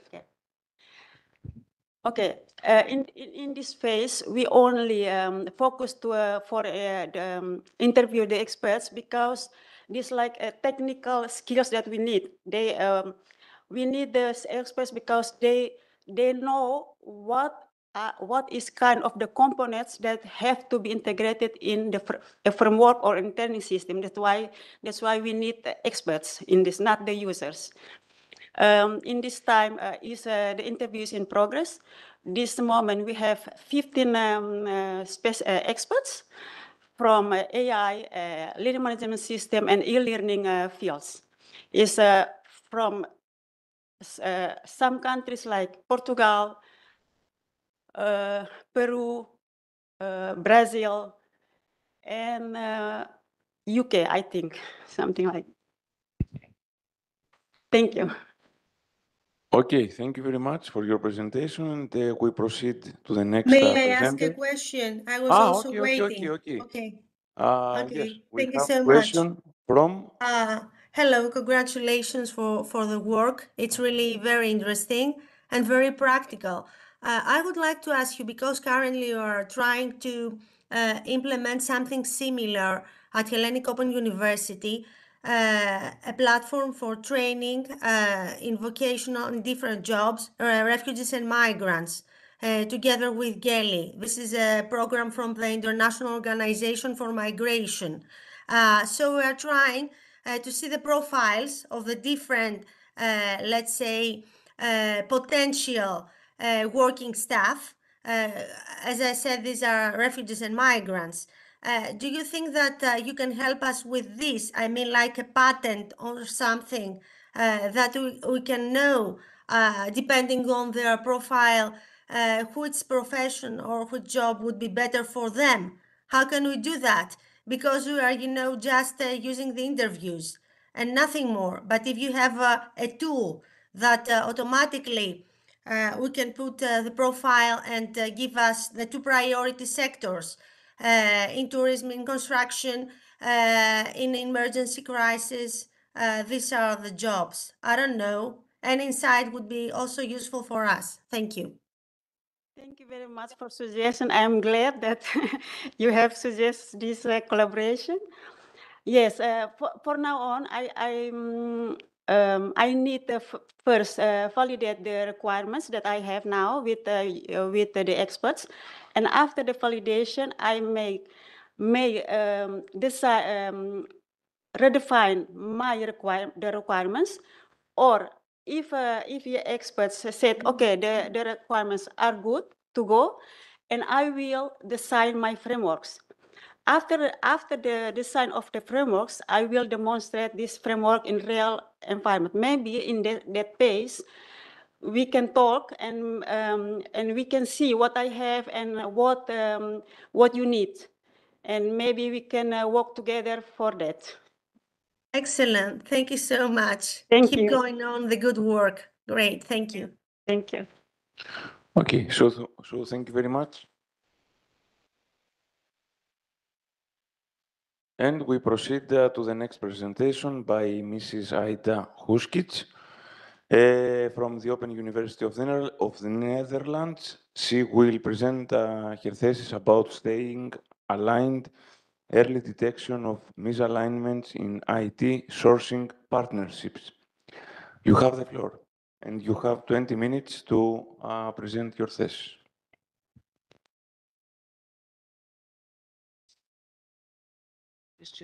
Yes, just there's something. Well, hello, everyone here and online. My name is Aida Huskic. I work as a product manager within a semi-governmental organization in the Netherlands, and as an external PhD candidate, I'm part of the information science faculty at the Open University in the Netherlands. My focus, I don't see the mouse. Sorry? Where?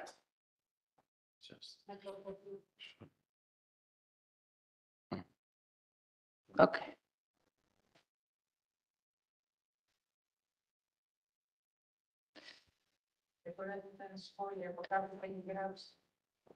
I have some more text here. Okay. Okay. No, here. Ah, Technology. Oh, there's the mouse. I have a mouse. Just a second. A colleague has a mouse. Can I get a mouse, please? There. Thank you.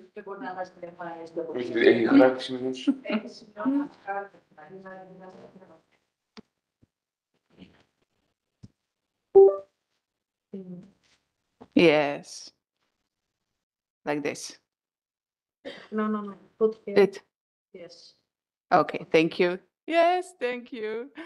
To continue, my research focuses on the problems many organizations recognize.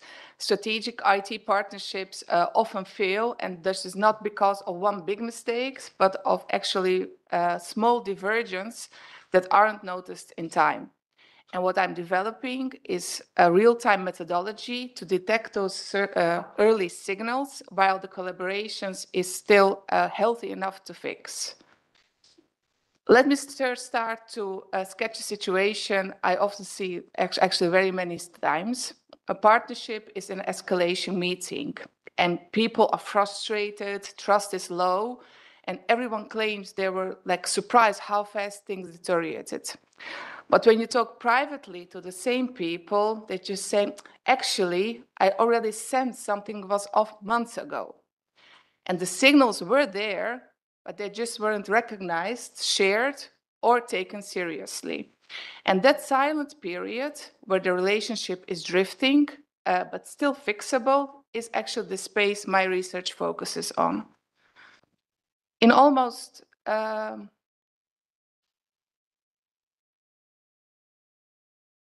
yes.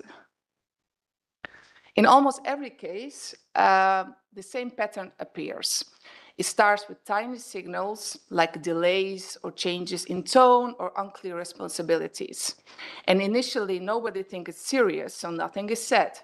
And gradually, frustration grows, trust erodes quietly, and eventually the issue actually becomes formal, political, and much harder to repair.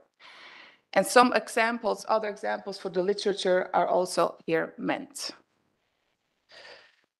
IT sourcing partnerships are not just outsourcing arrangements, they're actually strategic dependencies.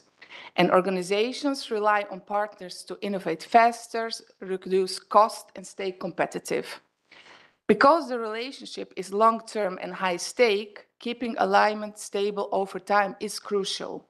And that makes early detection of divergence just not just helpful, but strategically important.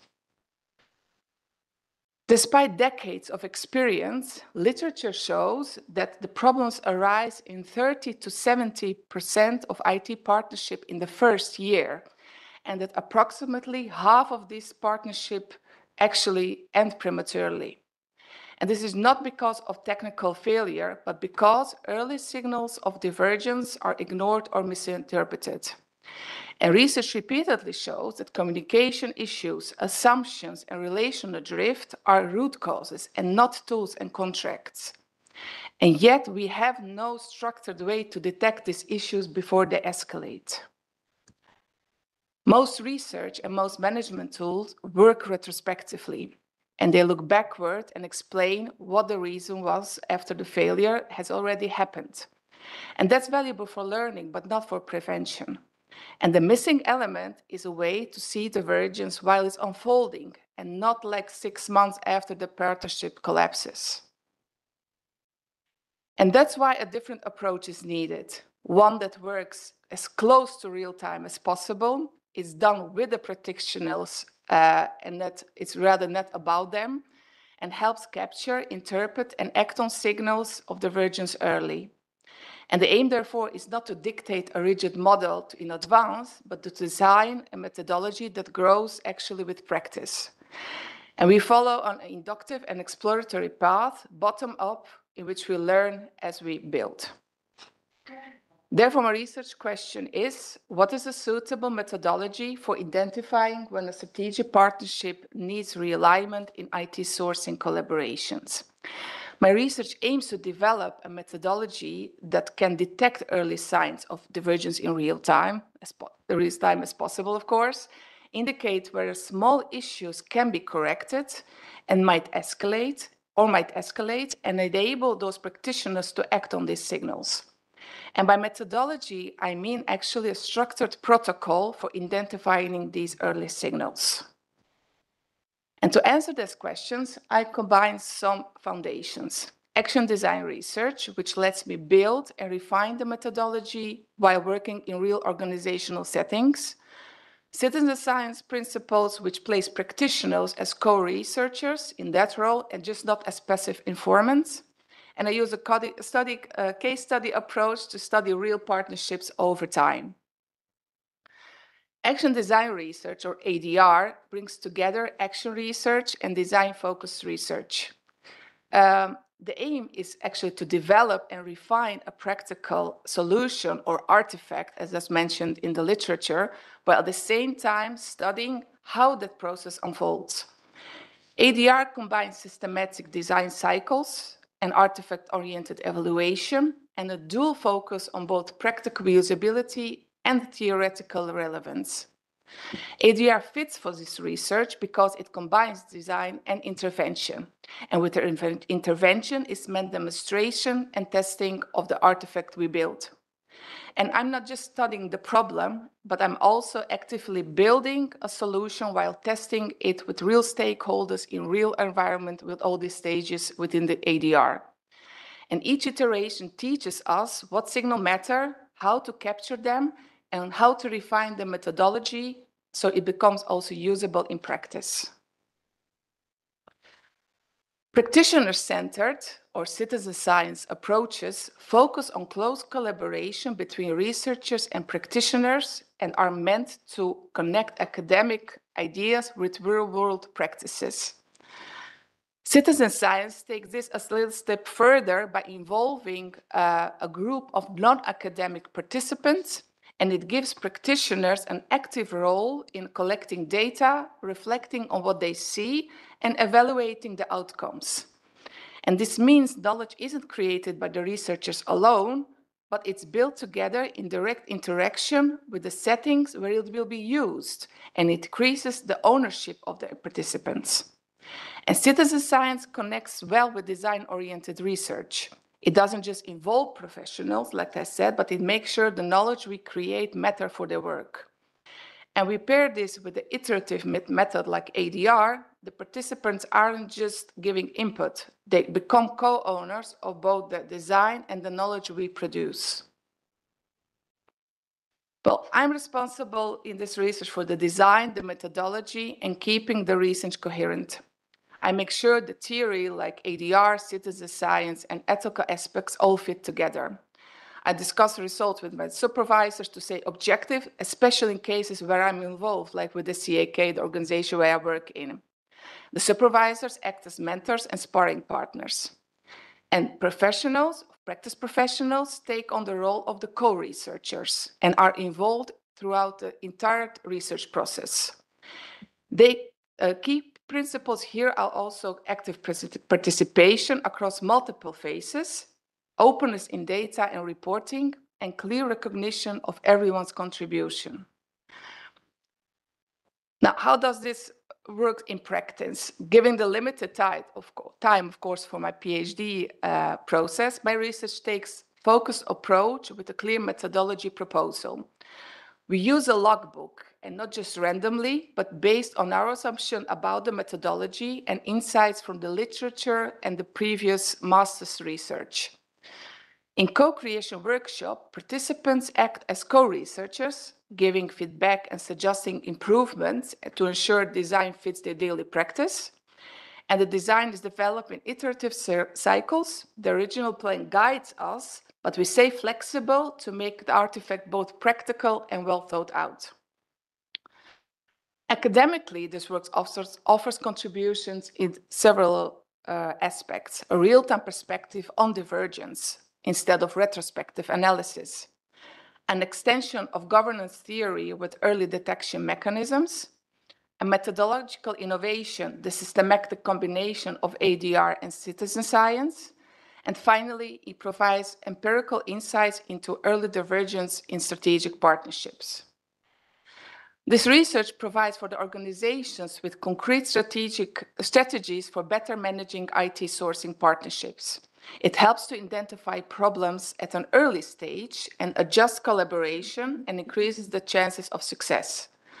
And during the Sourcing Netherlands event, that's a Dutch event in the Netherlands for the sourcing professionals, it became clear that this approach is well suited for the practical contributions and application. The proposal was received enthusiastically in the presentation I gave at this event, and several organizations already want to participate actively in my research. And my employer, the CAK, also is keen to be involved in the research. Well, in my research, I faced several key challenges. I combine design science, which is structured and design focused, with participatory methods. And to manage this, I use a clear research framework that defines each step from design to evaluation, while leaving room for participant input. Practical risks also include co-researchers dropping out, so I build a network of multiple organizations to ensure continuity. And confidentiality and privacy are crucial, especially in strategic partnerships. So I always use informed consent, anonymous data, and provide clear guidance and regular check-ins. So far, the full research proposal is approved, and the literature review is ongoing. As some of you know, we keep that ongoing. And at this moment, I'm working on a method paper, and stakeholders like CAK and Sourcing Netherlands are involved. And the first kickoff workshop, including real-time signal detection trials, will take place later this year with the CAK. To summarize, my research focused on detecting early signals of divergence in strategic IT partnerships. And this is important because many collaborations fail when these signals are not noticed or discussed too late. Methodologically, I combine action design research with citizen science, which is a co-creative approach. This combination is new in the information science field and it fits the nature of the problem well. I expect to contribute not only to the literature of sourcing governance and participatory design, but also to how organizations can monitor and strengthen their collaborations. And if we can see the divergence early enough, I think realignment becomes a conversation and not a crisis. Well, as we near the end of my presentation, let me introduce you to my research team behind this exciting journey. Guiding me along are my supervisors, Harry, Peter, and Montserrat, whose expertise and support are invaluable for this project.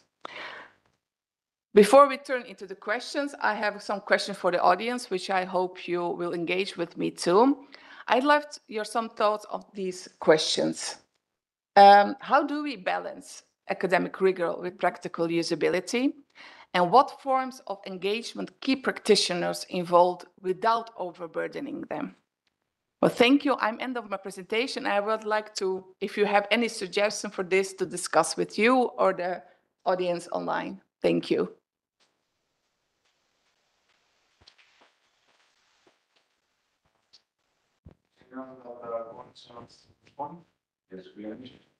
I would like to ask you a question, please. Have you thought how maybe artificial intelligence can help you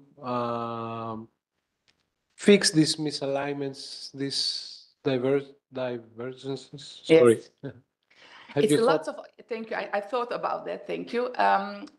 It's also a lot of communication and about emotions, but I would like to use AI in this to help me recognize patterns.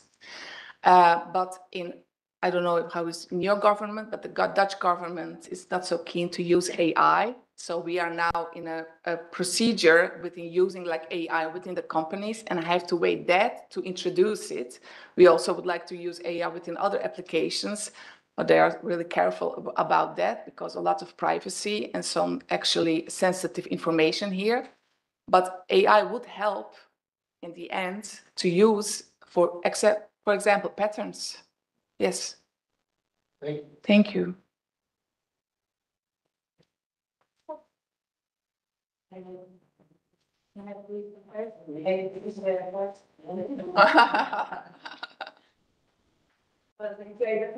Thank you, Claudia.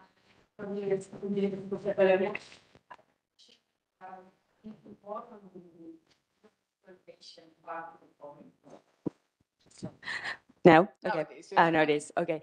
I had one question more on the thinking on the final, let's say, more on the business part on how this tool could be then implemented as a framework within the and improve the productivity of a company, for example. So like more on the exploitation side. And I saw that you talked about confidentiality on the different on the network that will be part of different companies on this. And how do you have any idea on how to manage that part, that ethical part, or limitations, or also like if it's going to be patented somehow in a way that to protect the method itself and to improve the productivity. The contribution and also part of the citizen side that is voluntarily. I'm not going to direct them what they want to say or not to say, but what I'm planning is to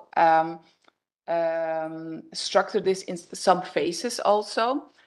To start with individual input into the logbook, and then to discuss the input with the internal colleagues, for example, and then also to engage to engage the vendors, for example, to be part of this. And that's actually my main goal also, to do this in two ways, because communication is also like a two-way traffic, you know.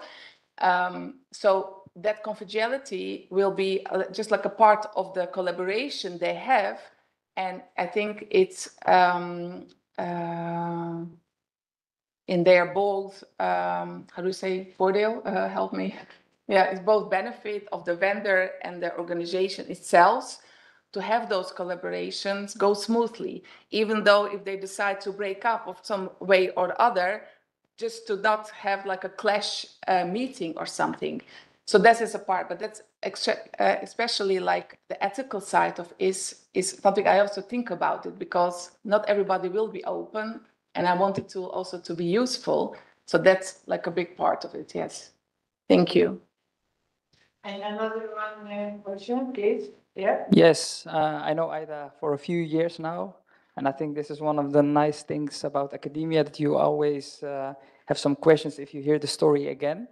So my question is, Ida, of course you're investigating signals, but for example, in the academic world, you also have a concept called the deaf effect, which is that you put your head in the sand and you do not want to hear anything. Let's say that, of course, they recognize these signals and they still do not want to change. What is your opinion about that? I think that's always a part you will have. I have to read the literature you sent me about the deaf effect, so thank you for that.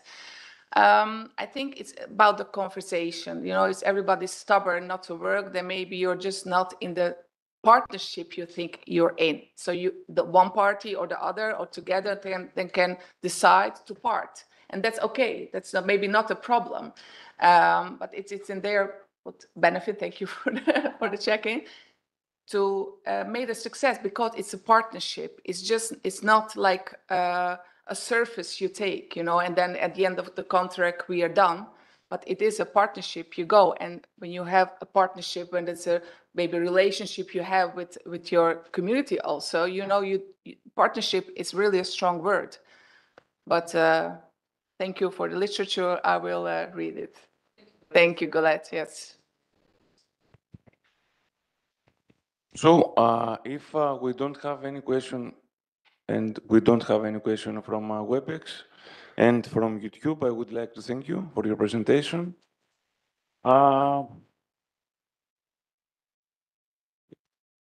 In this point, just that I want to say, in order to finish, is to the participants of the YouTube You have already been sent a link about a questionnaire that you are kindly requested to complete in order to evaluate this conference. And we would like to thank you at first. So I pass the microphone to Thomas Vangelis in order to continue as a chair for the next 3 presentations. Thank you very much. Hello from me too. I would like to have the presentation of Mr. Sisu Samuel Katti from the Fern Universität of Hagen. You're welcome. His thesis is Design Science Research from Understanding Needs to Creating Competitive Advantage. The floor is yours.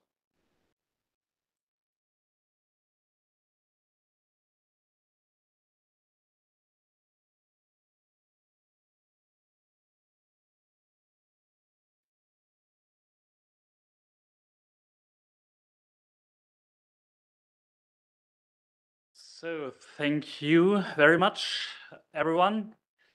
So thank you also for organizing this winter school. So I had some good days and also good night. So that's why yeah, I will give my best for the presentation today. So I'm an early researcher, so that's why I'm also a starter, and thank you to join this research community. My name is Siju Samelkuti, and I'm leading and teaching digital entrepreneurship in the Fern Uni Hagen. And that's why I also want to give you a little bit around my motivation. So why do I do the research? So we learned in these days, so you need to love your topic. And that's where, yeah, I want to give you some insights of my motivation, why I've chosen this topic. In my teaching, I teach to help students to build their own small businesses. So that's around this entrepreneurship, and that's also combining with digital solutions. And for this space, you know, there are a lot of small companies who are not surviving.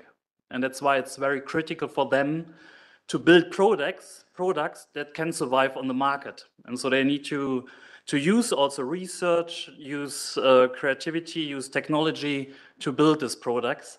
And that's why this was my motivation to help the students and getting into research to find out for myself what could be good principles, good methods to build very strong products that can compete on the market.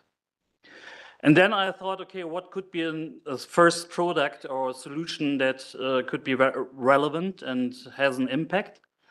And then I thought, okay, looking into my students and the community, I found out that, stress is a big topic. No? So stress management, how to deal with this, is a very, very strong topic for my students.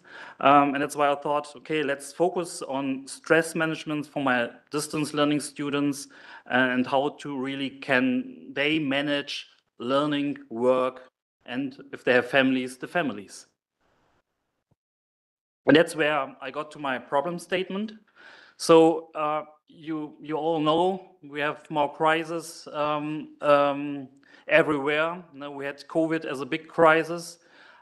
We have some wars, and there are a lot of different papers who really get into this topic and have analyzed that if this war is also in the Ukraine, also students in Germany, they feel more stress. No? So it's something what influence their behavior. And that's really then a big topic. And now also with the changes in the industries, changes, fear of unemployment, these are all stress factors that are coming up and which also influence the learning process of my students. And then if you go in on the other side and check the digital solutions, what is available? So checking in your app stores, you find a lot of different solutions around mental health, stress management. But if you deep into it, you see, most of the apps are not evidence-based. So they are not real research studies. So this is a big opportunity here in the research community to check, okay, if we talk about stress management, there's a lot of solutions out there, but not evidence-based. Another thing, you also have siloed solution. No? Maybe some of you uses the watches to track your sleep, track your walking distance, and on the other side you have an app where you can do some breathtaking or meditation, but they are not interlinked. So the data is not interlinked. So it would be good to see if you behave in a kind of way, you get some suggestion to improve and to manage your stress. So that's kind of, because I'm in the area of information management, this is a big topic too, how to integrate data and make it easier for each person to manage then stress. And then also impact of tools are also not clear. Is the digital one the best solution? Or is it something to go out in the green, have a walk, and it should be also fine? So it's really the influence, is technology a stress factor also for this person, how much it can help and how much it will not help. And the selection of many solutions could also have an own complexity and also own stress level. So if you have a choice between 20, 30, 50 stress management apps, so what to choose? That makes much more stress again. And then also a topic that we discussed in the last days, the impact of AI. So this is also something what needs to be considered as a solution, but also as an impact as a problem. And that's why my research objectives are first to get into this topic, doing a systematic literature review. My goal is to get it done by January 2026. So I'm fresh, so I have big goals and I'm not sure if I get to this. Then the second round would be to have a mixed method study, a quantitative and a qualitative research, getting to this understanding. So I want to go back to my distance learning students and get an understanding, what are their needs, what are their stress management requirements, and have this first with around 300 students, and then go into some deeper research with the qualitative research to understand some depth around this problem. And then, as also described in these presentations before, I also used this design science research method. So that is a method in the information system where we also build solutions, or we build a solution and evaluate solutions so that we can see if the solution will also help to fix this problem. Design-oriented research question is here really to first to get answer around what is available in the literature. So are there any design preventive stress management applications that support with working distance learners in integrating their self-regulatory stress coping strategies into their daily routines? So just to check what is the current base of research so that I don't reinvent the wheel. And then on the other side, more market-oriented research question is to understand what is available at the moment on the app stores, and to see are there still gaps as framed in this problem statement, or are there opportunities and research gaps that we can fill? From a theoretical framework, I use design science research based on Hefner. So where we have first a grounding in the requirements with literature review and mixed method. Then the next phase is really to get into this prototype building. So we build a prototype, starting with a design proposal, evaluate this, and then getting the feedback back to use this for bringing back this insights into the research and practice. And in the process where I am at the moment is really to get into all these papers, getting into literature review. So I started with the first databases to check, to find what is available, and still have to do work. So it's, maybe also what Ida said, it's a never ending story. So you always can check and go into it. But I want to have it done by January to get the first good understanding around this, so that I can drill this down. And from the literature review, I used Webster Watson as a basic methods, and then the Prisma scheme, so that I really review all papers based on my research questions, so what to integrate, what to use and what not to use, and have this in a different steps, so that I first go like just to check the abstracts and then to a kind of full data analysis. My first finding so far is that, most apps are really designed more for reactive stress management. So we had also this topic with prevention before, no? So I think that's a kind of good question here, because no, a lot of things are around mediation, breathtaking. So no, if you're in stress, then you can use this app and try to fix this issue. But there's nothing really so that you really build these competences on stress management. And this is quite interesting when you deep down in the theory of stress management. So there's some good stress and some bad stress. And you can, in this good stress, you can control parts of it. And there are some parts that you can't really control. For example, with the politics. No? So when I came to Athens, my taxi driver told me a little bit about Greece and the politics, and that this is a big challenge. And he was very stressed. So I thought, okay, he needs to have this kind of competence built before, and it would help them. So it would help a whole society, the young people who are really, we said, if you go around and see something with politics, there are a lot of police people, because there's a kind of stress behind the scenes, which need to be solved. And I think it may be in different countries, because also when I focus at the moment in Germany, you also have this with my students, they feel the stress and can't control this. And so the thing is to look into this much more in detail. And also, using it into the new technology. It could be then AI, but also there are some concepts for all the people who were in Fernuni Hagen, and maybe you also showed us virtual reality rooms. So there's something what they are focusing on at the moment. Discussions, interpretations. So there's some points of discussion, what I found so far in the literature from my own review. So the digital versus non-digital intervention for stress management. So the usefulness and impact of digital intervention. Then the standalone solution versus integration of data, integration of technology, and also more to kind of system thinking. So this is maybe also criticism to our IT topics or information research. Sometimes we are very focused on one application, but I've got also coaching education and system coaching, and sometimes we may need to think about the things around this, and maybe in the small thing the app could help, but before you get into this app, you need to decide what to choose, and this has its own complexity. Contribution to research is to find out the design principles that can help as a framework, update literature with evidence-based insights. Contribution to the practice is, I use it for my digital entrepreneurship education, because I have then some insights that I can teach again.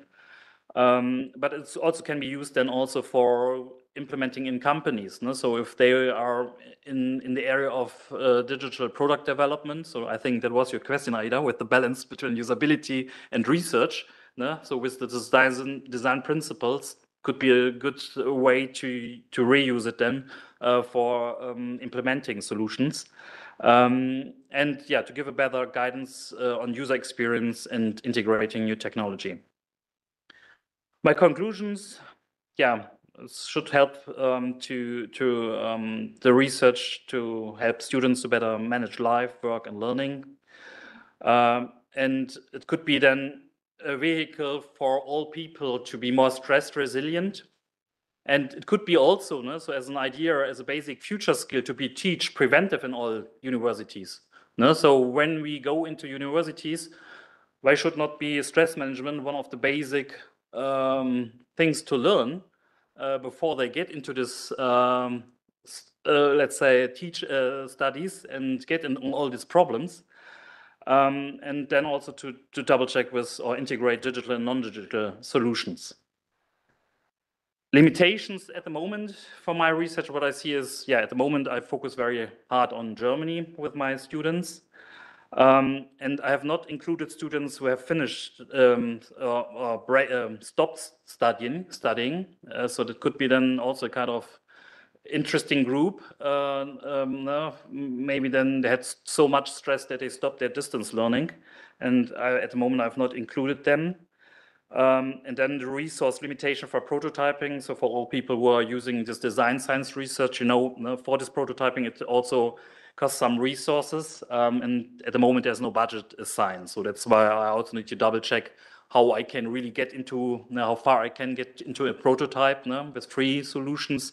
But if it should be proper, you may need to have some resources behind this. And what I've also learned here in the last 2 days, especially also with the speeches from the professors, and I was talking about the London University experience, that also PhDs have a lot of stress. And that could be also kind of future research to use this group, no? Because I think the level of stress for PhD students is much higher than also for normal students, and getting into insights also in our group as an open EU project. So that's all from my side. Thank you very much. Thank you very much for your interesting presentation. Is there any question? Yes.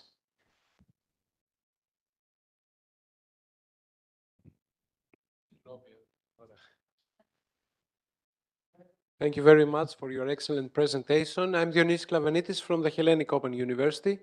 I just have two small questions. Yeah. I saw something about the prototype that you're planning on January 2028 or something like that. This could be an application or a web page or a platform or something. That was the first one. And the other, do you plan to develop it on smart devices only, on smartwatches, or somewhere else? So, yeah, would it be an app or a website, and would it be available for all smart devices, or just UPC? It's quite technical. Maybe. Yeah, that's fine. So thank you very much for your Yes, thank you. Yeah, thank you very much for your question. It's a very good question.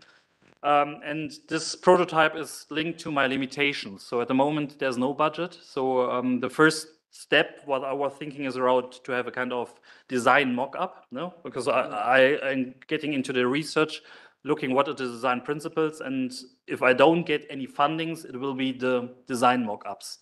If I get more fundings, then it will also be related on the findings that I get. So if at the moment my thought process is around an app, but I also take it open. No, if I find now in a research that could be another solution, then I'm open to work on this.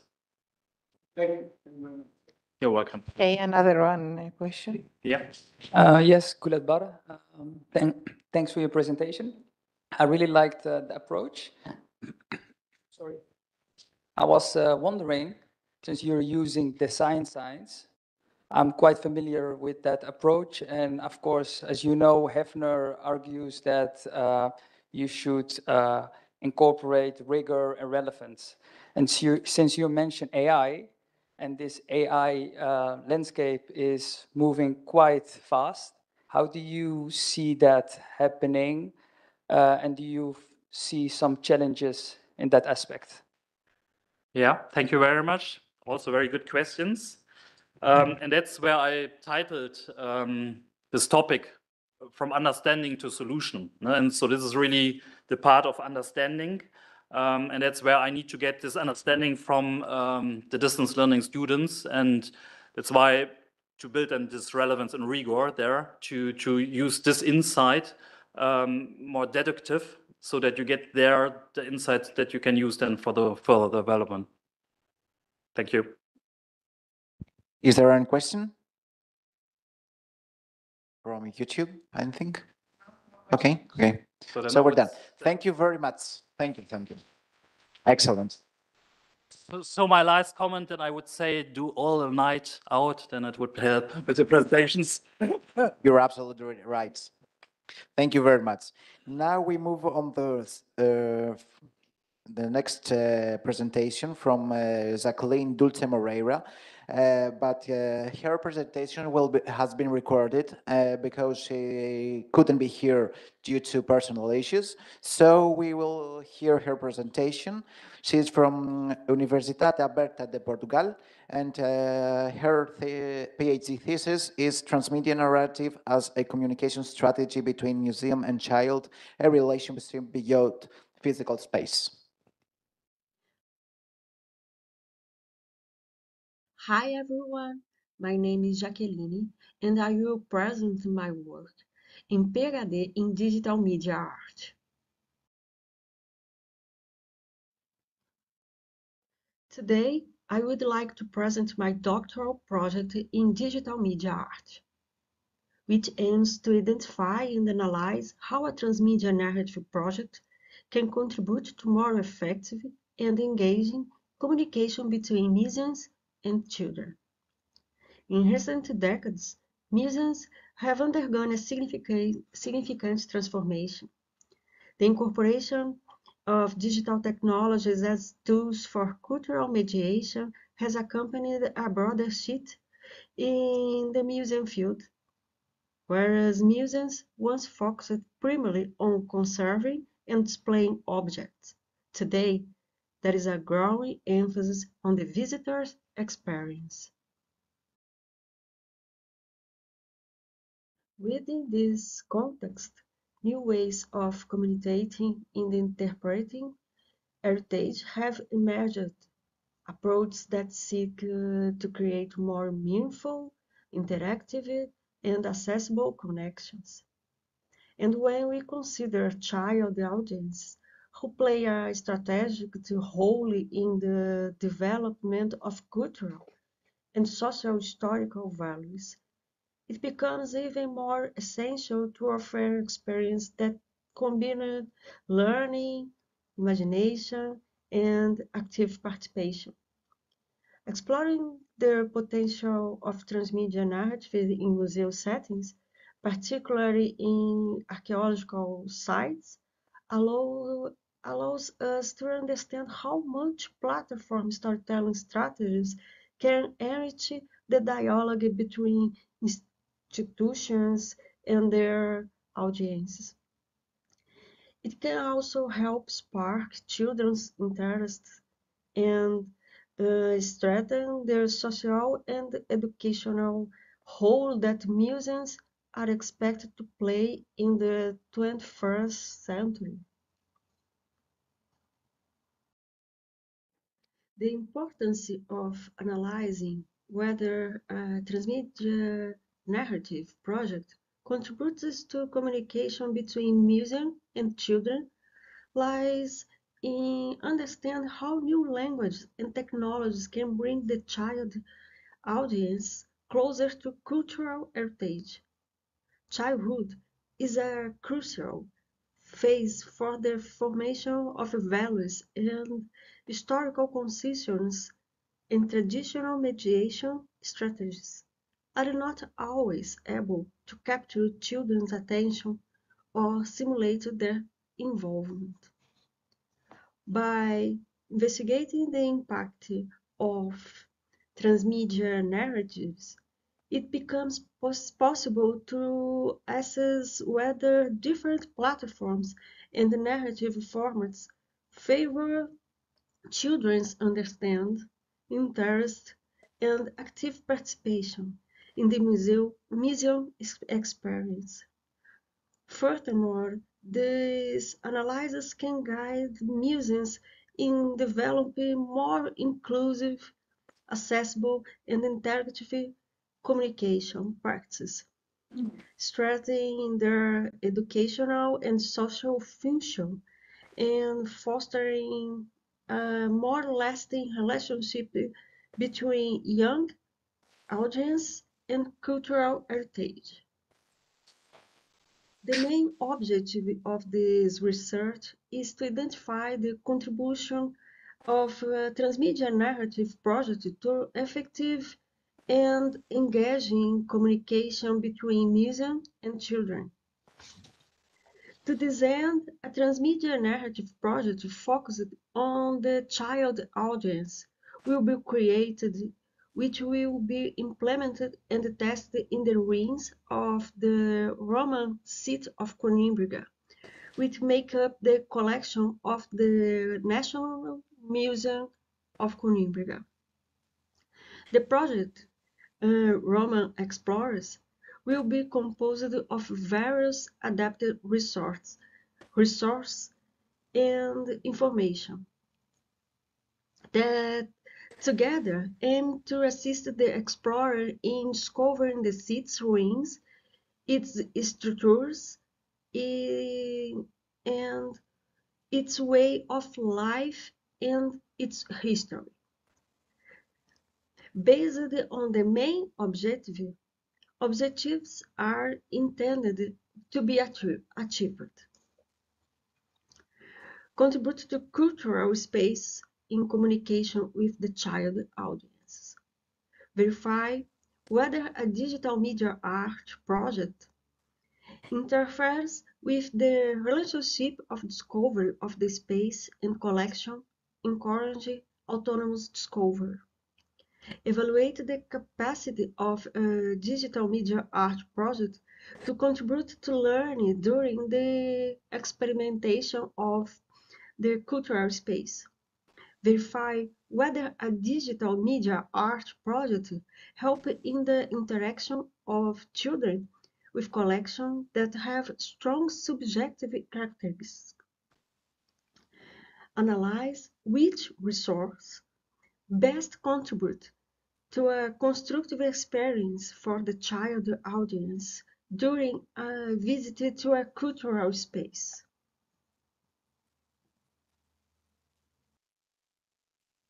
As interaction in a museum is filled with many objects, spaces, and information in a complex web of knowledge, this project intends to answer the following research question.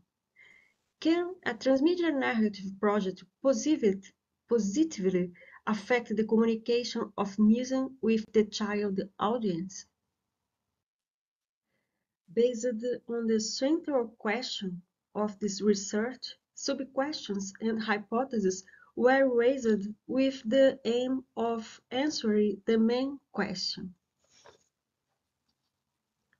These questions were chosen because, by analyzing the interaction of groups of children with the Roman Explorers project, the aim is to seek answers regarding the level of interest in the space and the collection, learning after the interaction, and encouragement to interact with the space in the future. It's also important to highlight the issue of distraction, which will be analyzed through the observation of the use of the project tools during visits to the ruins of Coimbra, as it is expected to have videos, photos, sounds, explanatory animations, and playful activities. If there is high distraction caused by one of the tools, it will be necessary to review its applicability so as not to compromise interaction and learning with the space. The work is based on theories and concepts related to digital media art, transmedia narrative, and studies of cultural mediation in museums. It starts from the principles of the participatory culture and media convergence, which highlight the active interaction of audiences and the integrated use of multiple narrative platforms. It dialogues with contemporary museology approaches focused on the visitor, with emphasis the centrality of experience, meaningful learning, and the construction of meaning in the process of the heritage enjoyment. Finally, specific literature on heritage education and museological communication is considered to understand how children perceive and interact with historical and archaeological content, especially in context of ruins, where narrative and technological tools can play a crucial role in the imaginative reconstruction of the past. The research uses a mixed approach based on art using the archaeographic methodology. This allows the project to be constantly reviewed and improved based on participant feedback. The project Roman Explorers, it is composed of four integrated digital tools: a website, an app, a digital animation, and augmented reality. The study will be conducted with children aged 8 to 11 selected from school classes. Participation will be organized with the support of the National Museum of Coimbra and will require authorization from the guardians. Data will be collected through questionnaires to measure acquired knowledge. Furthermore, observation and tracking of tool use will be carried out to analyze environment, learning, and identify which tools are most effective and which cause the most distraction. The children appreciated contact with the videos, the games, and activities about the museum's theme before making the visit. There was great interest from the children throughout the visit, seeking information they had accessed through the project website. Teachers see these tools as an important resource of materials and activities to be used before and after museum visits. The responses to the questionnaires before and after using the tools provide relevant indications of knowledge acquisition and correlation with learning throughout the visit. The research aims to allow children to abandon the passive role before the works and the museum space, assuming an active and autonomous role in the discovery and production of knowledge. The project aims to be a translator and guide for the complex museum universe, converge complex information into simple and adaptable content. Identify the most effective tool combinations for the children audience. Make children's experience more interactive and immersive.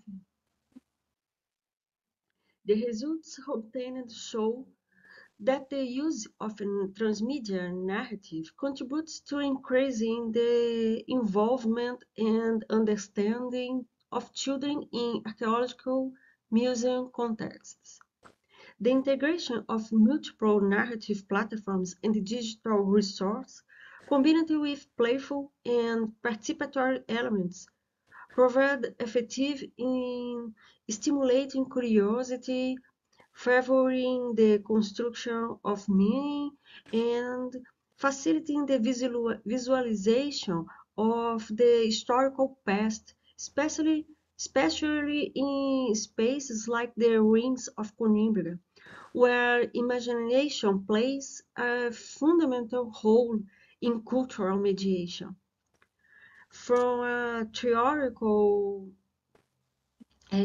point of view, the finds reinforce approach centered on participatory culture, narrative convergence, and meaningful learning, indicating that interactive strategies can strengthen the educational and social role of museums. In practical terms, the results point to the need for museums to adopt more immersive and child-visitor-oriented communication methodologies, promoting more inclusive, accessible, and emotionally connected experience to memory and cultural education.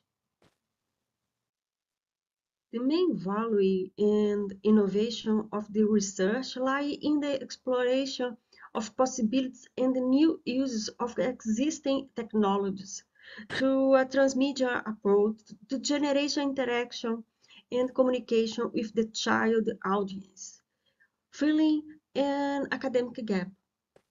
The project can serve as a basis and model for the creation of other original media art projects with a transmedia approach adapted for the other cultural space. Pave the way for testing the tools in other age groups or with people with special needs. This investigation shows that the adoption of transmedia narrative strategies can be a promising way to strengthen communication between media and children, especially in spaces with a strong subjective load, such as the ruins of the Roman city of Coimbra. By integrating multiple digital tools, the Roma Explorers project seeks to offer children diverse, accessible, and engaging ways to understand the museum space, stimulate curiosity, autonomy, and construction of meanings. The adopted methodology, supported by archography, allows the processes to be continuously revisited and refined, valuing the real experience of the users as a central element for the evolution of the artifact itself.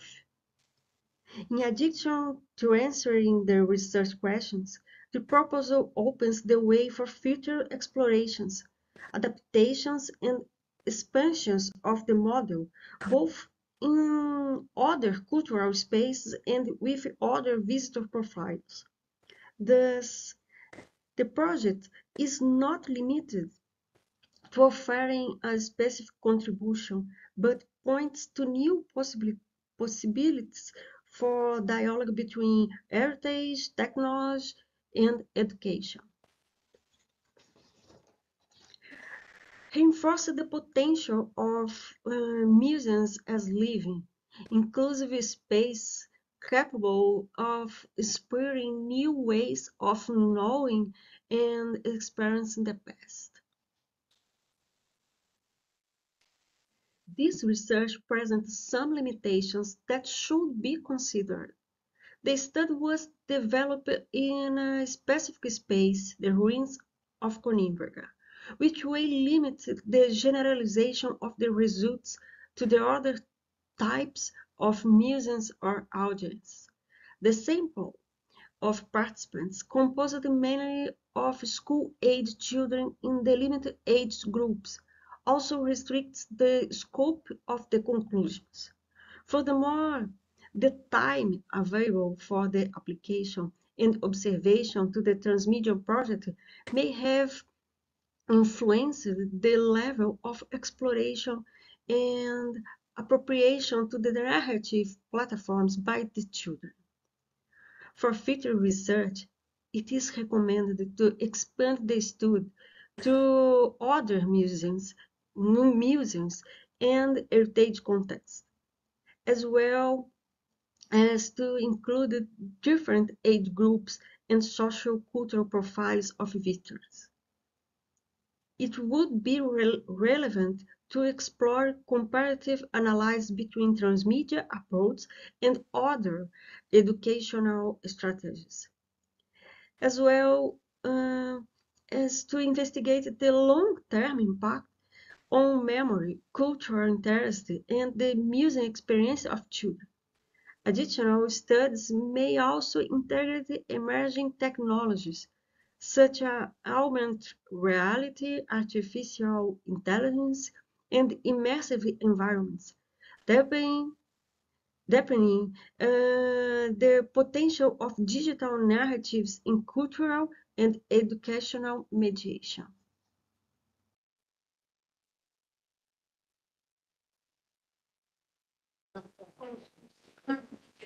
Now I think we're done. So we would like to thank Mrs. Jacqueline Dulce Moreira. We hope to see her again to a next school of OpenEU. So we can now have questions for her because she's not here or remotely. So we move on to the next presentation of Mrs. Evangelia Concha-Basaki. She's a PhD candidate at the Hellenic Opera University, and her presentation and PhD thesis is about investigation of the impact of STEAM education on the development of computational thinking and critical reflection in groups of learners participating in formal adult education programs. So you are in presentation. Oh, you're welcome. Hello, everyone. My name is Evie. My study investigates the impact of STEM education on the development on critical reflection and computational thinking skills among adult learners in second chance schools, actually. Let's go to the main concepts of my study. In adult education, it is, that helps. No.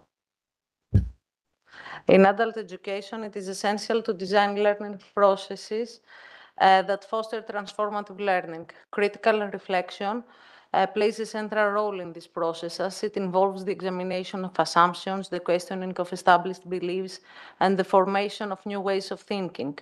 At the same time, computational thinking represents a core analytical competence that supports problem solving across disciplines, is associated with broader cognitive skills and modes of reasoning, and is closely linked to STEM education. We know that both critical reflection and computational thinking are essential for meaningful learning, and that there are numerous studies focused on younger students' computational thinking and STEM education. Also, computational thinking is considered equally important for adults, but there are several research gaps. Little research explores adults' computational thinking.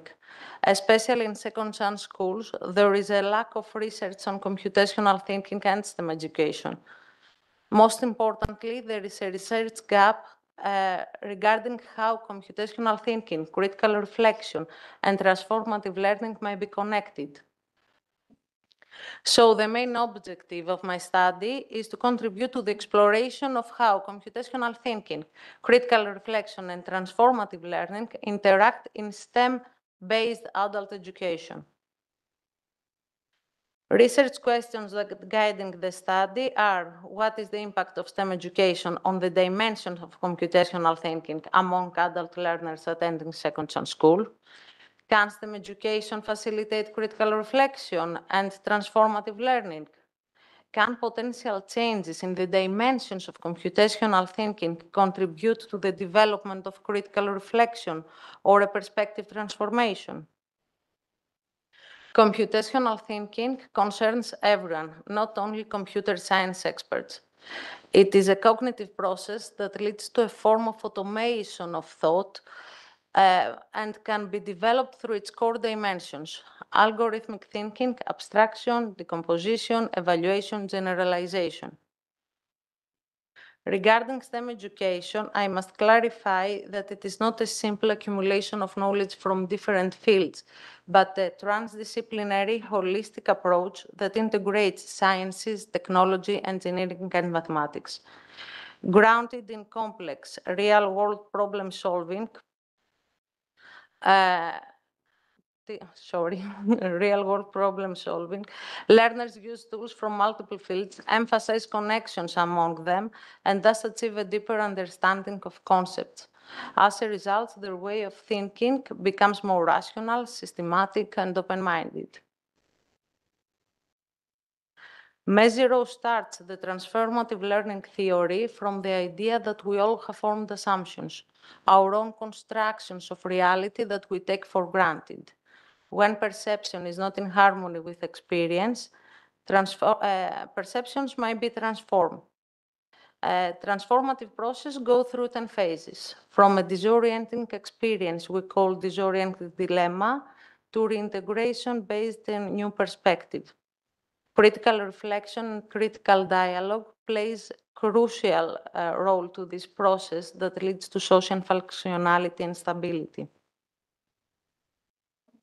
Methodologically, this is a mixed method action research study implemented in 2 secondary schools across 4 classes with 48 participants aged 26 to 75. That means the participants are adults who left school when they were children and are now returning to complete their lower secondary diploma. I was a volunteer educator researcher. I analyzed the quantitative data with SPSS and spreadsheets and the qualitative data via thematic analysis using the open source software QL Coder. STEM intervention was organized in 8 complementary and interconnected scenarios, approximately 3 hours each. The scenarios included microconstructions, educational robotic, physical computing, education. Activities involved teamwork, inquiry-based, and game-based learning. The central transdisciplinary idea of color led us gradually to critical questions such as, if we do not all see color with the same way, how can we be so confident about our point of views and ideas? To assess computational thinking, pre- and post-tests were employed based on Bembra's competition contest. To examine the perspective transformation, data were collected from questionnaires and interviews using the Kathleen King's Learning Activity Survey, which focuses on Mezirow's 10 phases. Critical reflection measured via 15-item Likert scale questionnaire based on focus group discussion and field notes. We can now look at some outcomes on computational thinking. From the diagram, it's clear that all 12 tasks improved from pre-test to post-test, and the improvement is statistically significant. On average, participants went from fewer than 2 correct answers to more than 6. In addition, the findings indicate a statistically significant improvement across all levels of difficulty. Overall, the participant achieved a more than 200% improvement of their score. We also observed substantial improvement with statistically significant differences across all 5 computational thinking dimensions. The largest percentage increases more than doubling are in generalization, evaluation, and abstraction. Regarding critical reflection, on average, 52% of our participants reported reflecting a lot or very much across the 15 issues on their views, perception, and assumptions. Factor analysis reveals 3 factors. 1, self-perception and everyday science. 2, education, transdisciplinarity, and critical analysis. 3, social dimension and holistic perspective. Focusing on perspective transformation for the vast majority of participants, 94%, the STEM intervention acted as a form of disorienting dilemma. 60% report that it was a transformative experience that led to changes. Statistical analysis shows that experiencing more of Mezirow's transformation phases correlates with a higher probability of recognizing personal change. Overall, Participants report 10 categories of change, highlighting the uniqueness of each person's STEM's experience. They describe positive shifts, especially greater confidence and changes in their way of thinking with a more open mind. They also report changes in their views on STEM and on how science and technology relate to everyday life, as well as their own perspectives on these fields. An important finding shows that greater improvement in computational thinking is positively correlated with the number of Mézières transformation phases that participants successfully go through. So, what do the participants' results tell us? STEM education can improve adults' computational thinking and critical reflection skills and can foster perspective transformation. Of course, this can happen when STEM education is designed and implemented in line with adult education principles. Furthermore, computational thinking improvement positively correlates with the number of Mézières phases, which are themselves related to perspective transformation, suggesting mutual reinforcing processes. Possible mechanism is that computational thinking through systematic thought triggers critical reflection that helps learner reframe assumptions and support perspective transformation.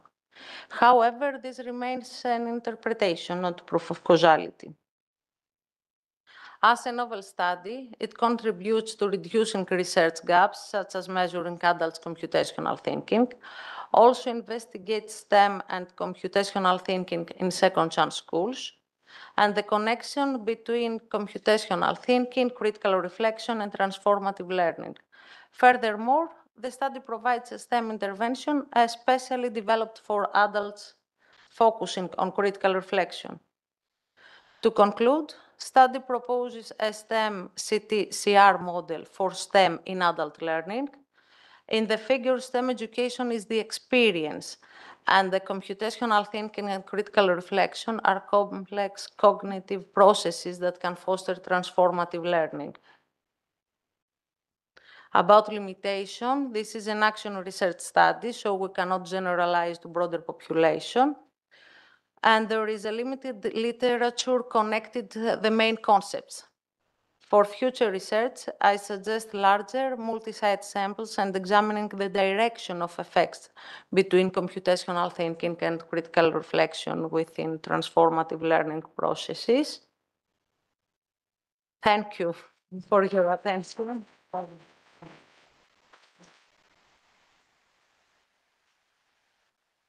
Interesting presentation. So we move on to questions.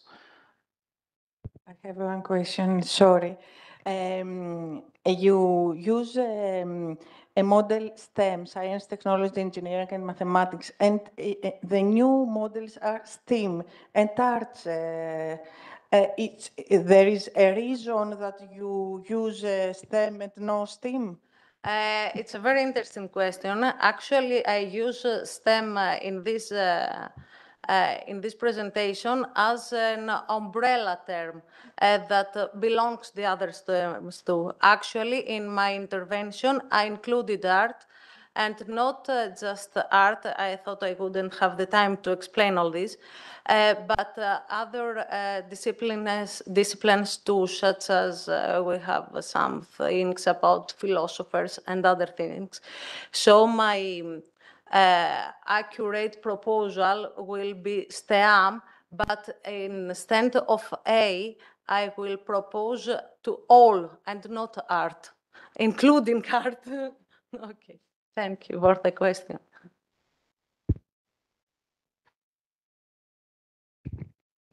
Congratulations for the presentation, Evi.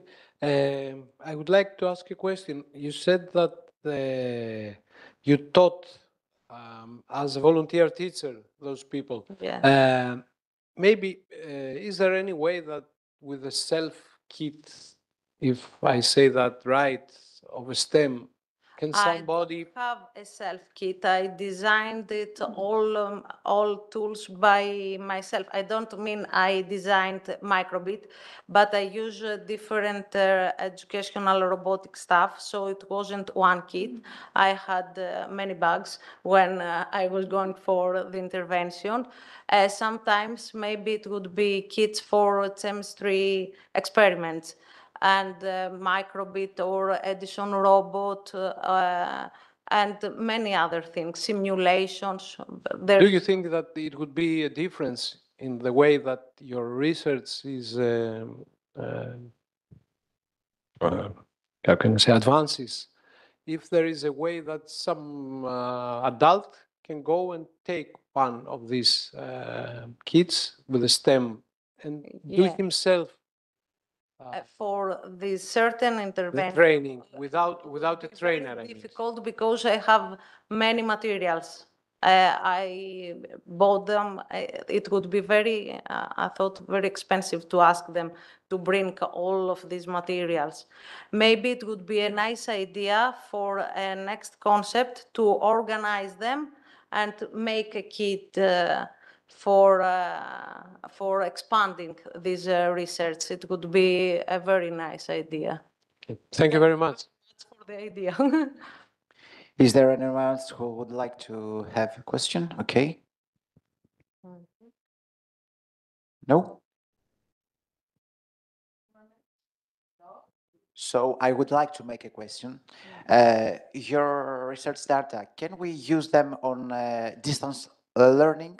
Because many adult programs are in distance education. So could we use these? The intervention, you mean? Maybe, yes. It has to reschedule or reorganize them in distance learning principles. It isn't possible. It has impossible. It has work to do, but maybe it could be done. Very interesting too. Okay, thank you very much. So, any further question? So from YouTube or from WebEx application? No one. Okay, thank you very much. Thank you. Okay. No, okay, let's have a break now and we'll be back. First, we have to take a picture, all of us here in front, and after that we have the break.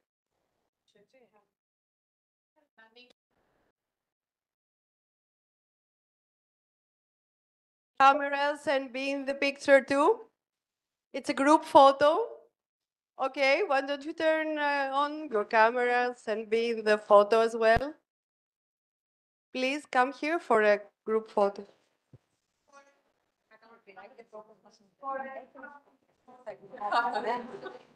Μπορεί να το αν φανταστείτε. Πήγαινε μέχρι σε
So I know that most probably you will be hating me because I interrupted. Okay, I can wait.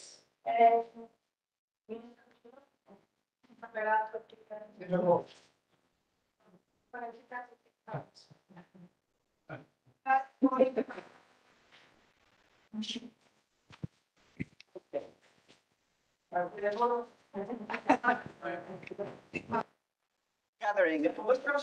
Okay. People are tired, so it's justified. So, hello everyone again. Of course, we haven't met for the first time, but let me introduce myself again for those of you that we haven't met yet. So I'm Georgia Konstantia. I have a second name as well, Karayani. I'm a PhD student at the Hellenic Open University. My supervisor is Mr. Andonis Lonarakis, Emeritus Professor. You met him yesterday. He's that He's that precious man over there, sitting over there. He can't hear me. Yes.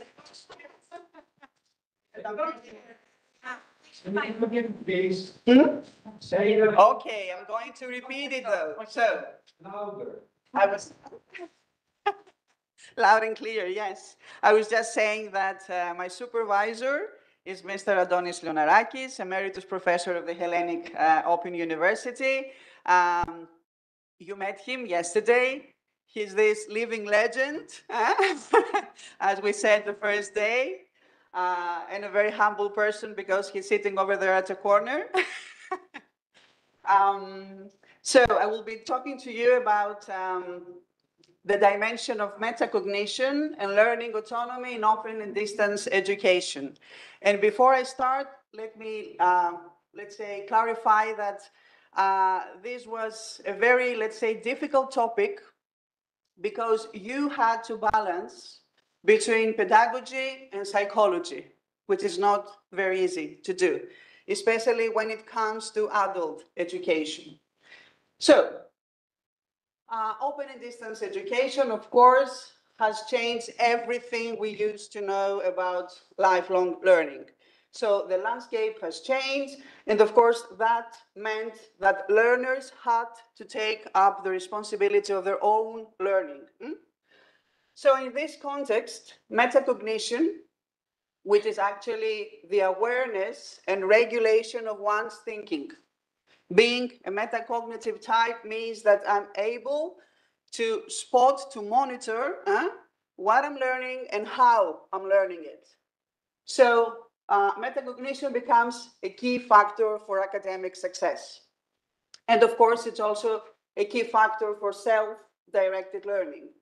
So understanding how adults develop metacognitive and autonomous learning skills in digital environments, either online or offline, is crucial for both designing effective and inclusive ODE programs in the era of artificial intelligence, of course.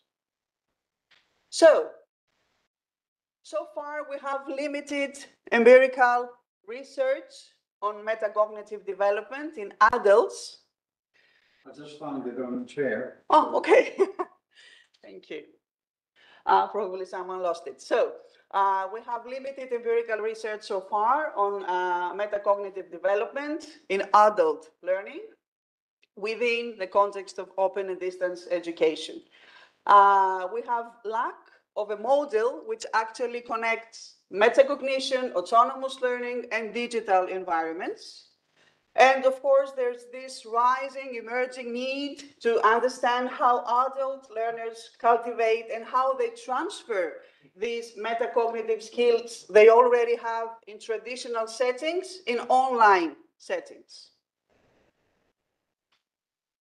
So here we have identified this research gap, actually, that the literature so far does not adequately examine digitally mediated adult metacognition. And of course, the emergence of AI creates new ways of regulation, but also creates dilemmas and ethical dilemmas mainly. The research objectives. First of all, investigate how the students develop and apply metacognitive strategies. Another research objective was to examine the relationship between metacognition and learner autonomy, and of course, explore how digital tools and AI support this metacognitive regulation. Our research questions: what metacognitive strategies do adult learners employ in ODE? How do these strategies relate to self-regulation and autonomy? How do demographic variables such as age and gender specifically and experience influence metacognitive awareness? And how do learners perceive the role of AI tools in supporting reflection and regulation? Well, I had to read a lot, to be honest with you. I had to read a lot of theory.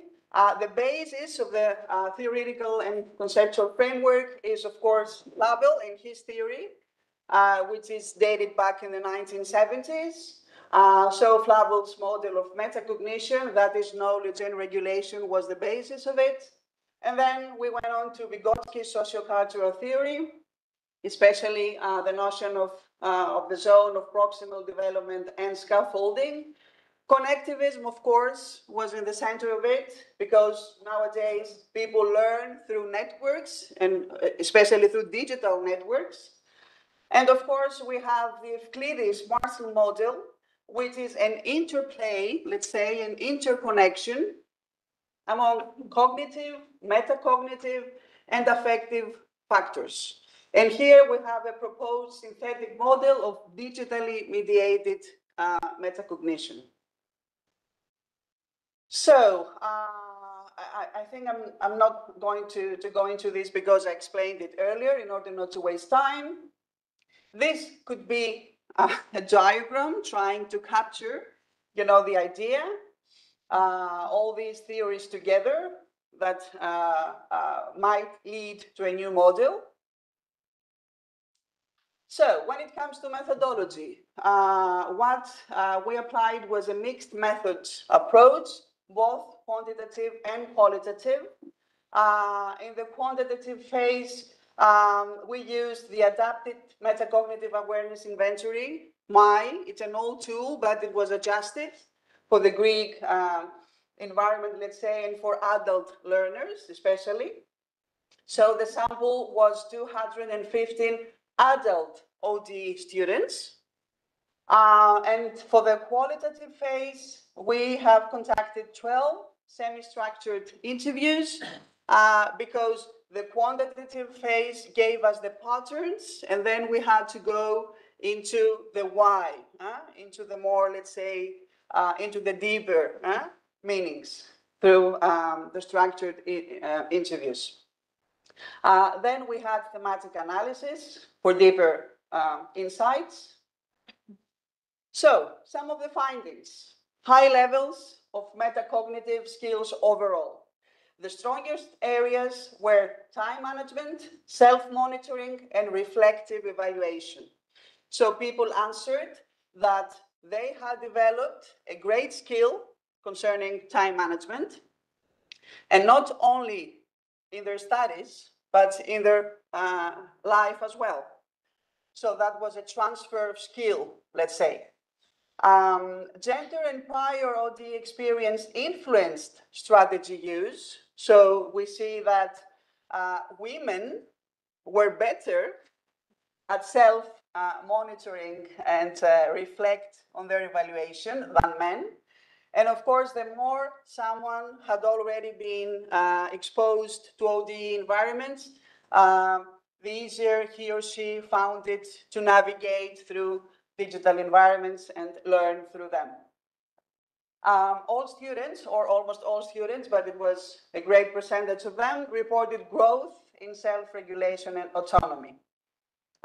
We had frequent use of digital tools, such as Moodle, Google Scholar, planners, such as Google Calendar, for example, mind maps, summary tools, reflective practices, enhanced learning depth and motivation. Of course, procrastination and information overload were the main two challenges. You know, procrastination has to do with flexibility in open and distance education, because flexibility might be a positive term, but it could also lead to delays. So procrastination was a challenge. First encounters with AI tools offered support, but also raised some ethical concerns. This is, let's say, a way to summarize some key findings. So let's discuss our results a bit and trying to interpret them. Metacognition in OD is both individual and social. That means that it is also cultivated through peer interaction. This is where it's important to join co-spaces, to join teams. Feedback and digital scaffolding is also important. Digital environments do not merely host learning. They actively influence how learners plan, how they monitor, and how they evaluate their own thinking and their own progress. AI systems can act as metacognitive scaffolds, and this is another issue that I think that we can talk about, provided, of course, that learners critically evaluate their inputs. What's the contribution, one might ask? On a theoretical level, it introduces a rather new concept to the Greek OD research, which is digital metacognition. It provides this synthesis with Vygotsky and connectivism into a multi-layered model.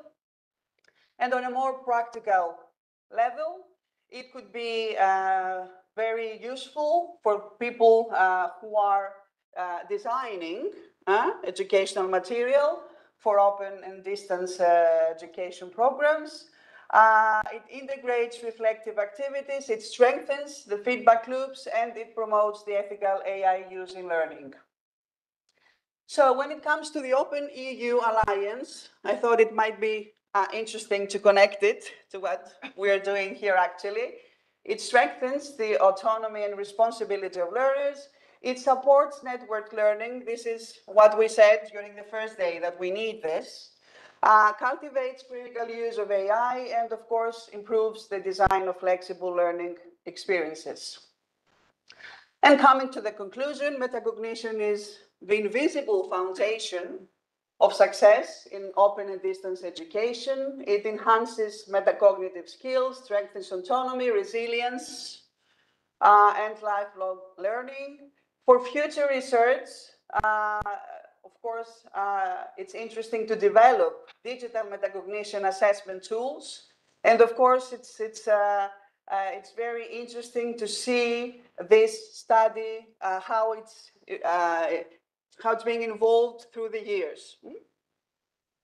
Some limitations. This study focused on adult learners within the Hellenic Open University, which is a limitation.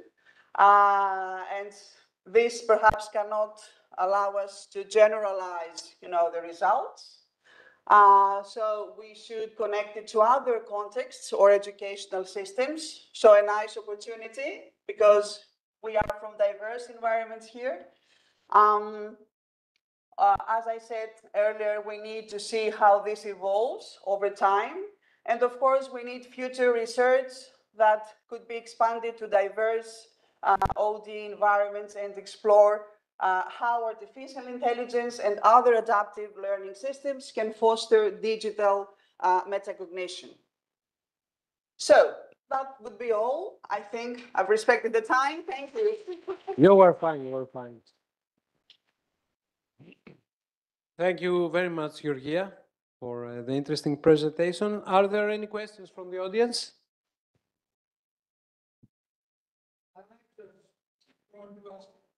Just a moment, just a moment. Sorry. Okay, very simple question. Very simple question, but it's quite crucial. You use the term open and distance education. In bibliography, you will find also open and distance learning. What is the difference between the What's two? the difference? Yes.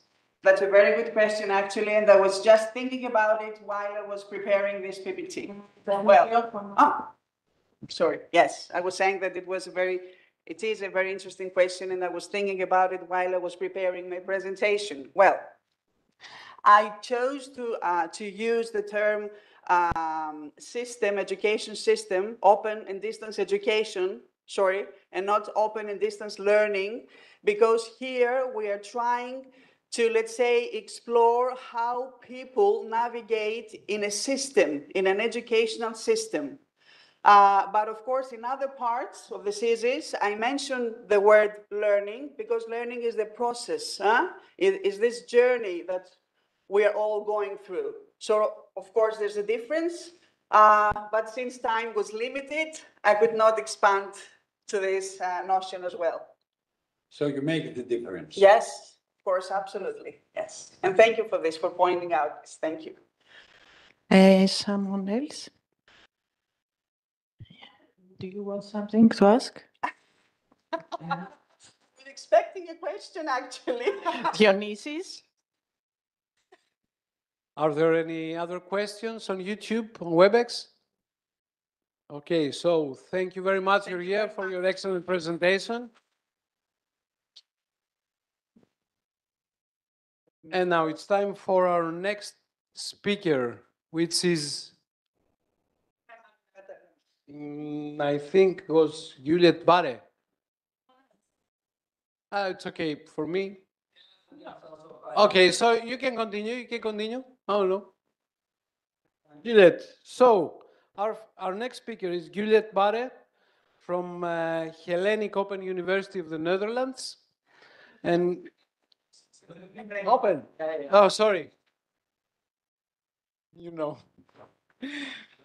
Okay, so yes, after that session, we became one. So, and title is Lost in Translation, Biases in Communication, Cyber Risks to the Boardroom. The floor is yours. I will let you know when 3 minutes remaining. Where can I find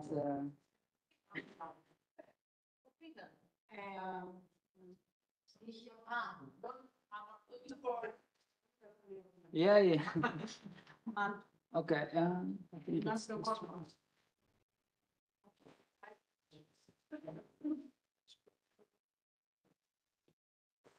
Yes. Thanks for having me. My name is Gulet Barre from the Open University of the Netherlands, Faculty of Science. I will have a talk about my project towards an enriched language for communicating cybersecurity risk. I will zoom in today into one chapter. So let's imagine that after this session, you go back home and you want to open the door, but the door is closed. And you see someone inside with another key and telling you, no, I will not come out of this house, and you will not enter. This is something that a lot of organizations face, which is called ransomware, where your files are encrypted and where you get the choice, are you paying and then you will have access, or are you not paying? And of course, you might think, okay, this is an easy choice, right? However, if we are talking about, for example, a hospital where your mother or sister is expecting a surgery, then they are playing into your emotion. If I continue on this, of course, ransomware attacks are not the only attacks. We read here a lot about this. I think majority of you always hears do not click on a phishing link. And organizations are facing these kind of issues. For example, data breaches. You work together with third-party suppliers. How is their cybersecurity. And that actually brings me to the strategic level where these kind of decisions happen. Yeah, fortunately and unfortunately, boards are responsible for cybersecurity, especially if you see regulations such as the NIS2, where organizations most likely tell boards, now you guys are responsible for cybersecurity. So boards must, in this sense, understand risks because these boards can be held liable. If an organization is not compliant, then of course you can get fines. It can be, for example, 10 million or 2% of your revenue turnover. And a funny thing is that if your 2% is higher than the 10 million, then they go for the 2%. So in this sense, it's important that boards level up their cybersecurity skills. And if they don't do this, then it can be very stressful, of course. And how do boards actually come to this point? Of course, you have the Chief Information Security Officer, which is the highest position in terms of cybersecurity in an organization, and they advise board members. And the way they advise these board members is most likely in the traffic light report approach, so green, orange, red. An interesting analogy is if you're driving a car and you're standing in front of a traffic light, green, you continue, red, you stop. However, orange, that's not really an action point, right?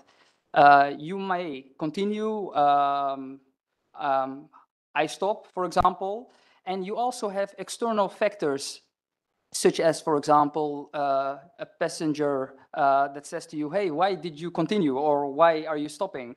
Or a car that is beeping from the back and telling you, continue, you may get it. And another an interesting analogy is if, for example, you see that orange engine light in your car, based on experience, you might think, well, I go to the garage. Or you think, I think I can make 2, 3 other destinations. And this is most likely coming from biases. I will first zoom in into System 1 and System 2 from Kahneman. System 1 is especially the quick decisions that you make. For example, what we just saw during the lunch, are you grabbing that snack or not? Are you taking the bus or the car? So you also have System 2, where you can have a longer moment to think. And the heuristics most likely come from System 1, where you make quick decisions. An interesting part is, for example, if you read about a plane crash, that you might think, well, I'm not taking the plane tomorrow, while there are more car crashes statistically. And that brings me to the point of biases, which are, as you see there, cognitive biases are basically systematic errors, right? That occur when people process or interpret information. And based on that, it influences their decision making. My research question in this paper was as followed. How do psychological distance and control levels contribute to the presence of biases in board-level cybersecurity risk decisions? In a previous published paper, we came up with multiple biases. We did a systematic literature review. I will, in this paper or in this presentation, zoom in into 4 specific biases. I will not stand too long here, but optimism bias is basically seeing things way too rosy, right? While pessimism bias is that you most likely are a bit more pessimistic, you think about worst case scenarios. You also have confirmation bias, which is actually let's say you read yesterday something about this ransomware attack, or you heard my talk about ransomware attack, and in a board meeting, the CISO advises the board about ransomware. Then you might think, well, I heard that yesterday, so it should be correct. So I'm going for that direction.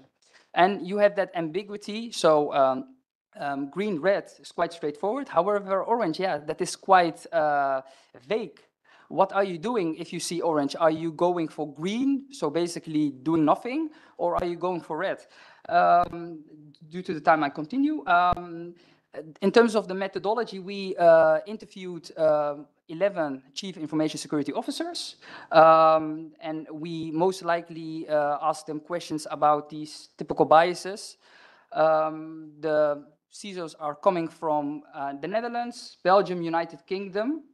The majority of the CISOs, unfortunately, as we know in the IT field, are more men. So we have we interviewed more men than women. And the experience of these CISOs is most likely 7 years or more. The theoretical lens that we used is control level theory, which is the degree of abstraction in how you interpret objects, events, or actions. And we can divide it in two ways. So you have a high level of abstraction or a low level, meaning high level means you might see things way too, in a much more abstract way. So you want things more in a generic way. However, if you have a low level of these CLT, control levels, then you want more details. And what is the issue in this sense? Let's say that in a boardroom, you have 6 or 7 agenda topics, and the board is in their control level, very high level, in 6 topics. And in the 7th topic, you have cybersecurity, where we are more in a detailed way communicating. Then, of course, you will have different way of interpreting these risks. This CLT comes actually from psychological distance. I will not zoom in too long into these concepts, but one is, for example, temporal distance, which is if you see a risk today, or you see a risk in 1 year, how do you interpret those risks? An interesting example is if you're going on vacation, and the vacation is, the holiday is in 6 months, then you might think, yeah, nice weather, good food. However, if the holiday is tomorrow, then you might think more pessimistic by thinking, maybe I should look for my passport. What if my flight is not going tomorrow? And we interviewed different CISOs, and they came up with different quotes. For example, optimism bias, why prepare for what hasn't happened yet? It's quite interesting. And I will continue. Of course, we in this previous study, we asked the CISOs, do you recognize, for example, specific bias? And they were talking about different levels of these CLT, which we didn't ask. However, we use these control level theory as a way to make some logic. So according to Ealing et al., this risk analysis, green, orange, red, it comes actually, the calculation is actually likelihood times impact. So if the likelihood is 1, impact is 1, then it's good. If the likelihood that something is happening, but the risk is high, then of course it becomes red. But what do we do with that orange light? As one CISO said there, the board postpones the discussion of orange or amber risks time after time. And what could for us be an interesting solution for this is, of course, if you go to hospitals, there is no orange, or you stay there or you go home. However, you can then discuss, is orange really an action point, as I discussed? And we were thinking, okay, what can we do from qualitative or quantitative perspective? So from qualitative perspective, what we think is, as a solution, is if you go to the GP and you get a medicine, you most likely get also a leaflet. And in that leaflet, it says how many times you can use a medicine, what are the allergic reactions, can I use it more than once a day? And if, for example, this orange risk, if we say, for example, okay, this is the risk, this is the description, as we already do, what are, for example, the financial, what is the financial impact if, for example, a company is listed? What happens with the company if there is an attack? Will customers leave? What are basically the value-driven results? From another perspective, I think this is the easiest part, is quantitative. So let's say this ransomware that we discussed earlier, we tell the board, well, this ransomware attack may cost you, if you don't do anything, 3 million. However, the solution is 500,000. Then you give the board a position where they can weigh the benefits versus the cost in a more objective way. And this actually leads that you keep the door closed for interpretations such as biases. And I want to finalize it with this last question. If you drive, do you continue or do you stop? Yes. Yeah.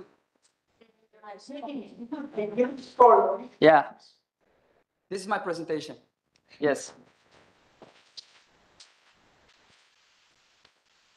Thank you very much, Gillette, for the interesting presentation. Are there any questions on the audience?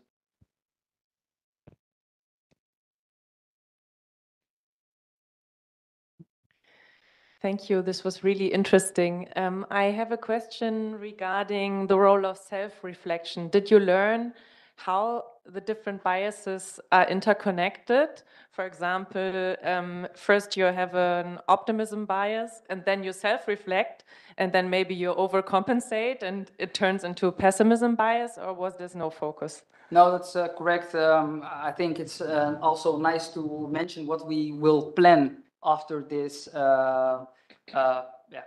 paper. So we want to do an experiment where we want to come up with multiple scenarios for orange. So let's say, for example, let's say that you mentioned that a specific risk is orange, and we want to ask board members and CISOs, so Chief Information Security Officers, okay, this orange risk, are you leaning more towards optimism or leaning towards pessimism? And of course, I only mentioned here 4 biases, but we also have another bias, which is herding bias, which means you follow the crowd. Let's say that, for example, someone in the board used to be an ex-CISO, and you maybe think like, well, if Bianca used to be an ex-CISO and she says we do not change anything, then we should follow her. And then you would have a combination of optimism together with following the crowd, so herding bias. So absolutely. Yes, yeah. Anyone else from the audience?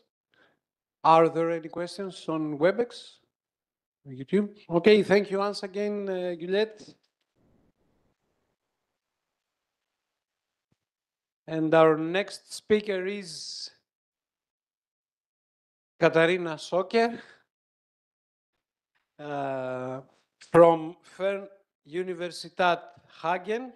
And the title of the presentation is Immigration Law in Germany. You have 12 minutes, and I will let you know when 3 minutes remain. You may start when you're ready. How do I start this? Thank you. Yes, thank you for your patience at this late hour.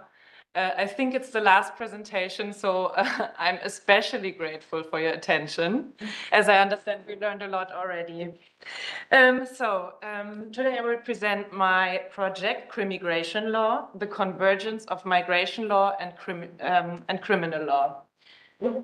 This actually consists of 2 projects, since right now I'm finishing my master's in criminology, and this will be submitted in February. So until then, I will focus on this, and after this, I can continue with my PhD studies in the field of law. So the focus will shift a little, but I can use the master's to explore the field to kind of build the ground. So, the masters will focus on the reciprocity of crimmigration and access to justice for non-citizens in Germany. I will explain the terms soon. And the PhD will focus on the legal phenomenon of crimmigration law, which will be mainly a legal dogmatic study, which means you systemize the legal framework and kind of organize all the norms that can fall under this term.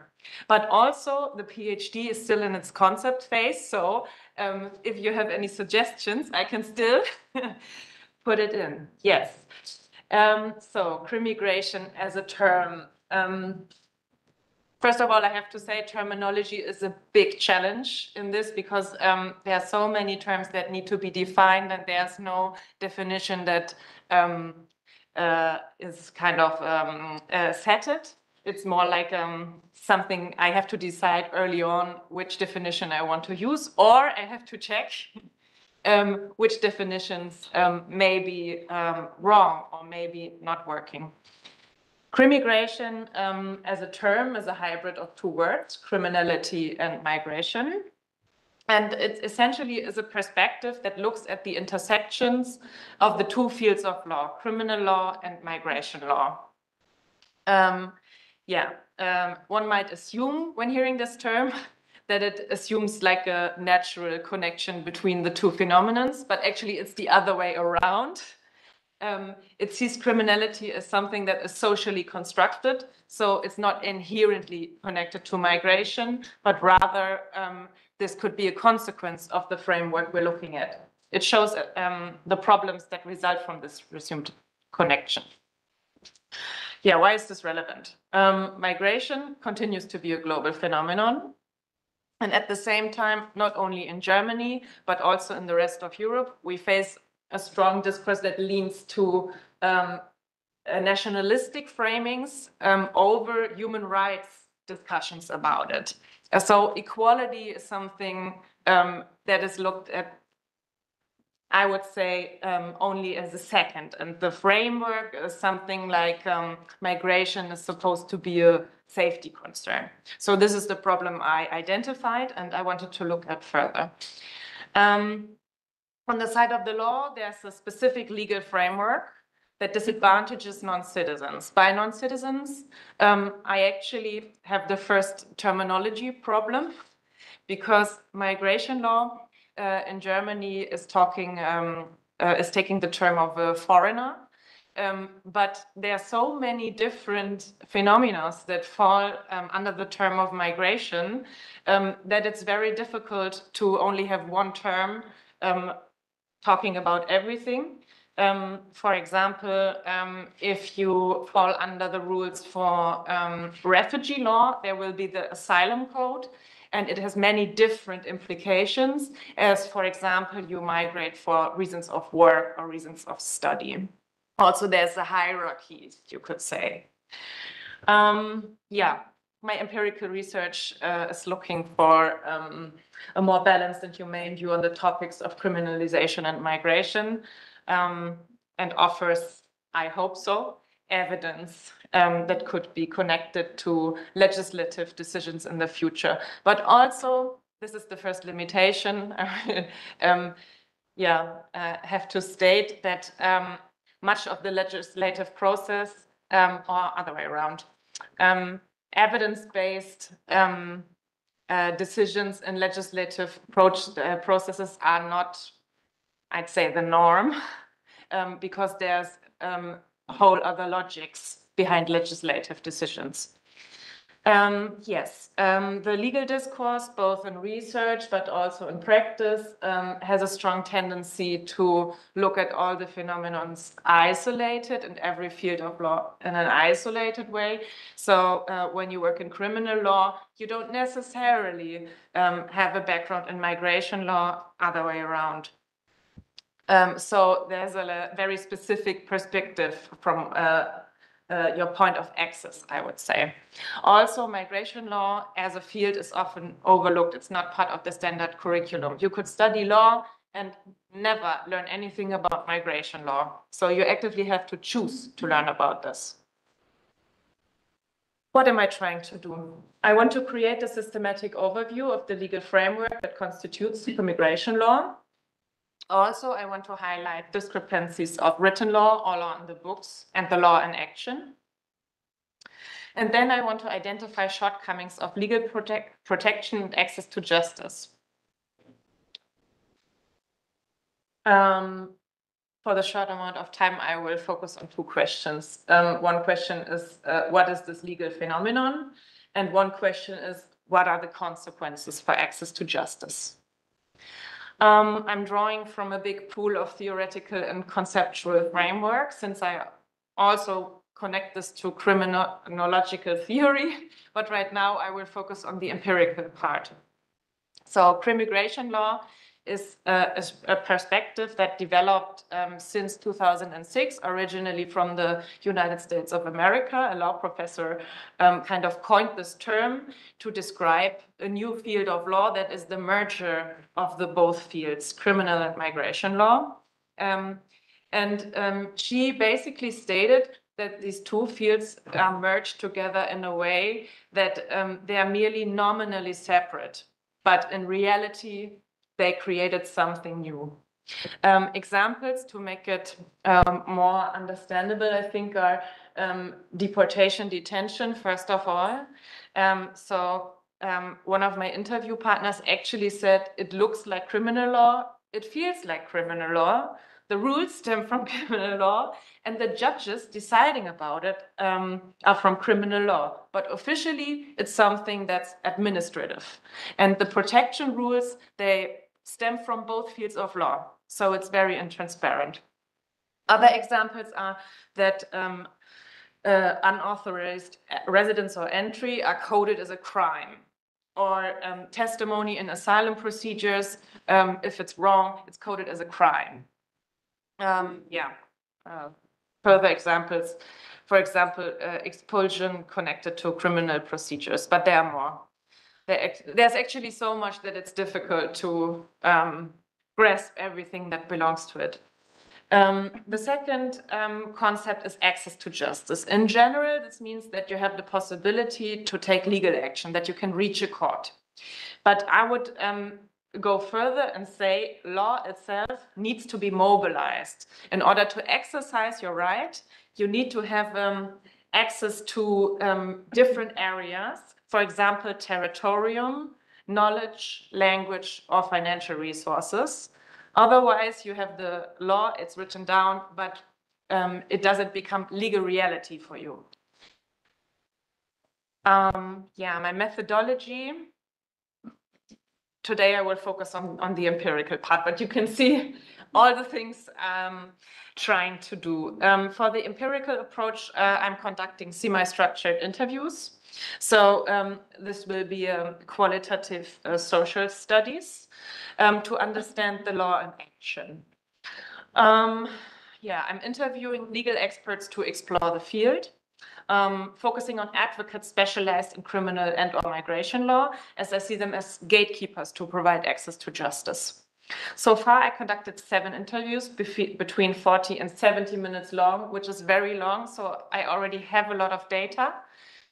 This is also one of the challenges to kind of find a balance between what is enough and what is too much. I will analyze it with a structuring content analysis using MaxQDA as a software. Yes, and right now I'm at the point where I need further sampling, since I noticed that 5 of my 7 participants come with limited work experience. So their experience is under 5 years. So they can only testament to short-term developments, and they have a specific view on their work since they just started. Also, 4 of my 7 participants practice either migration law or criminal law. So since I already tried to explain, they have a specific legal perspective coming from the field. And also only 1 of my participants reported that they have an own migration experience. And they stated that this shaped their perspective on the question a lot. So there might be blind spots regarding to the background of my interview partners. 3 minutes, I'm trying. So this leads to the limitations. I have a small sample, but a lot of data. The advocates also have only secondhand knowledge talking about their clients. They have a strong legal perspective, they follow the logic of the legal system, therefore there have to be biases. And right now, I think I will just limit to this because I don't have my conclusion so far. But what I found out is there's this whole set of different procedural rules, and they limit the access to justice. There's a legislative hyperactivity that lead to a transparent set of norms. So it's really hard to find out which rules apply to your case. This especially applies to asylum law. In the last 10 years in Germany, there were over 100 reforms changing the asylum law. So it's super fast. This is another challenge. So the legislative processes are so fast, it's hard to follow for me. And there's a system of double sanctioning, but you can only say so-called double sanctioning because some of the sanctions, they stem from migration law and they are called administrative, but to the clients, they feel as a sanction. Yes, from my interviews I conducted so far that, this I already told you about, the lower procedural guards, so the presumption of innocence, that is something from criminal law, is basically factually undermined in crimmigration law. Also, they are especially short deadlines, so for some decisions you only have 1 week to appeal. And because a lack of specialized lawyers, sometimes it's hard to find a lawyer to file this appeal within 1 week. Also there's a mental health issue. There's a threat of deportation, and this creates ongoing stress and fear. And this actually, due to what my interview partner said, is kind of independent of the actual threat of deportation, but applies to people kind of regardless of the actual residence status. I will wrap it up now. So in deportation detention, the access to justice is especially hindered due to incarceration. And the other burdens are language, finances, and other factors. Yes, 2 references. Thank you for your attention.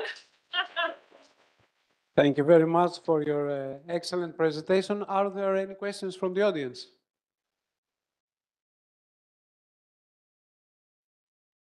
Ladies first.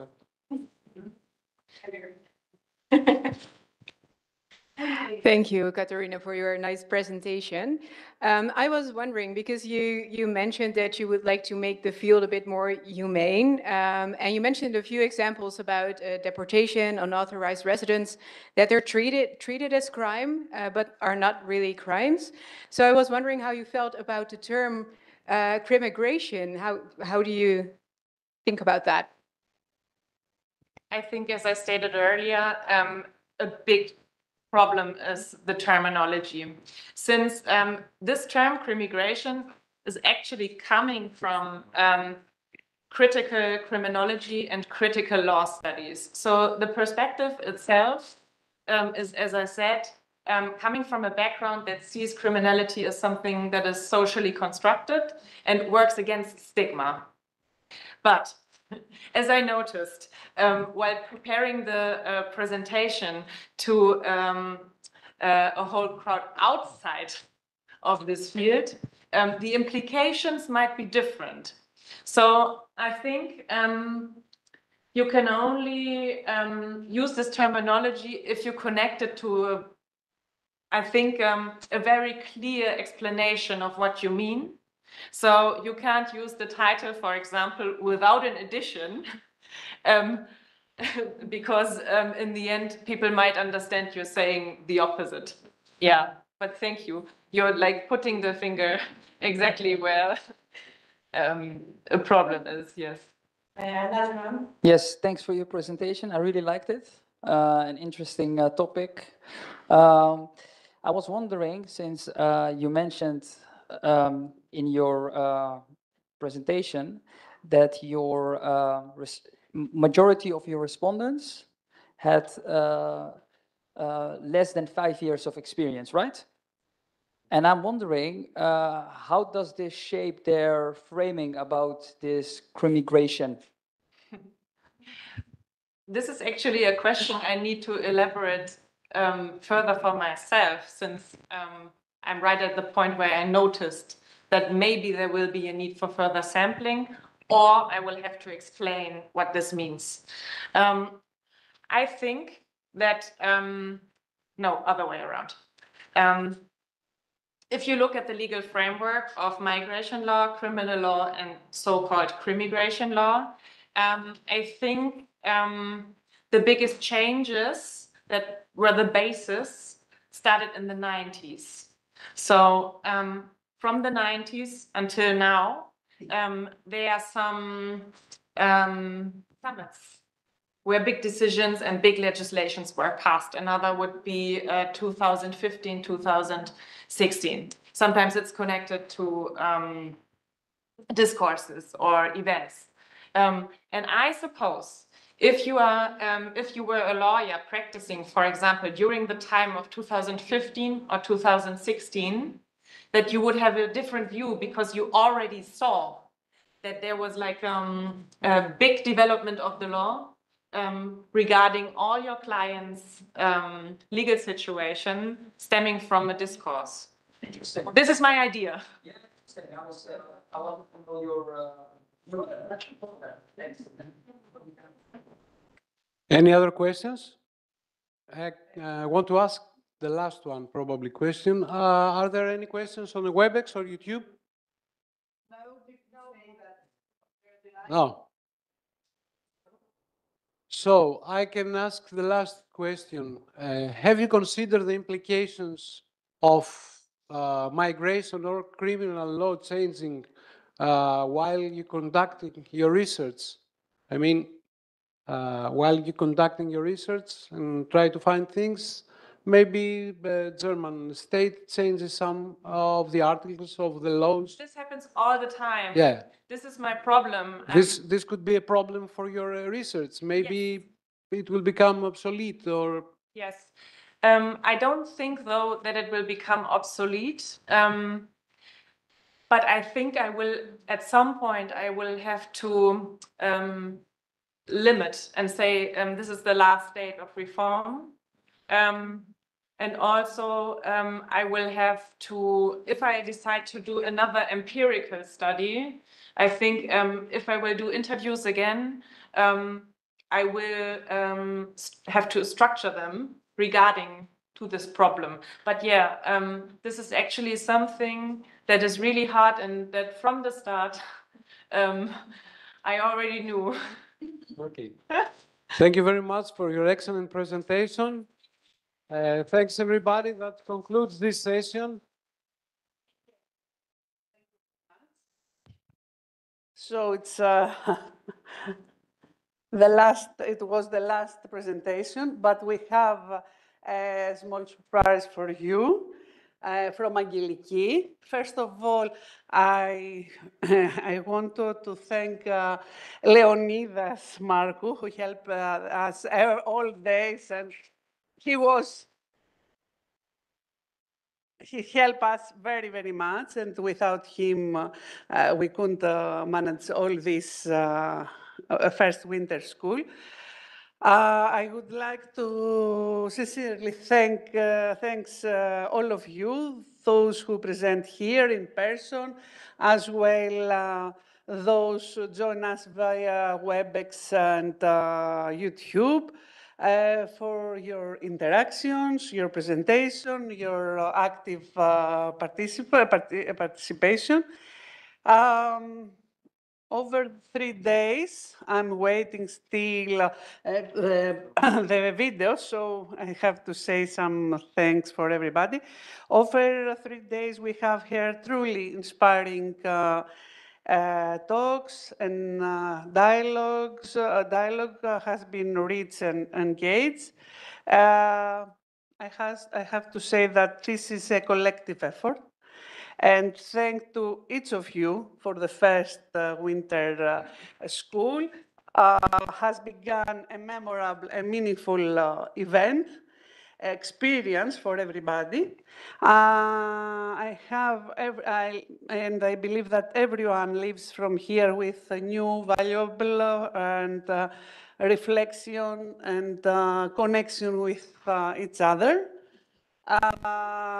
I would like especially thanks our colleague from Bulgaria, Boriana Bratanova and Silvia Velikova.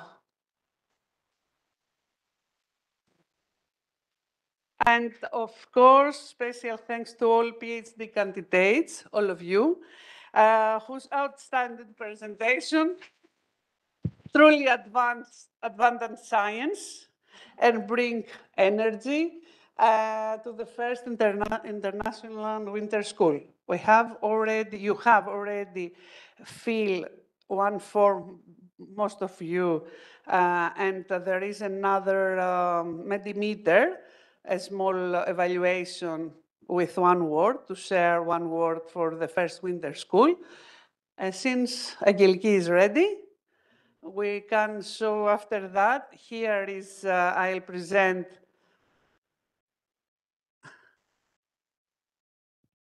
of course, share one word that reflects your impression of the first winter school. We can see all this. And for us, we want most of all to thank Adonis Lionarakis, which inspired all of you, all of us, for many, many years. Because something like this winter school we do for many, many years now. So thank you for all these inspiring words that reflects your impression. It's περιμένω. Αγγελική, are you ready?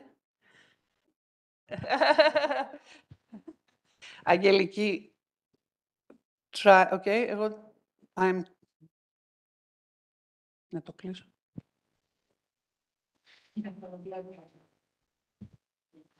Okay.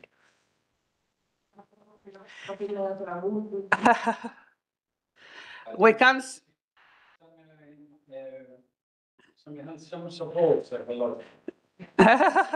No. It's a great job from Angeliki. And since she's ready with Leonidas. But we have a test from yesterday from the tour. I forgot it.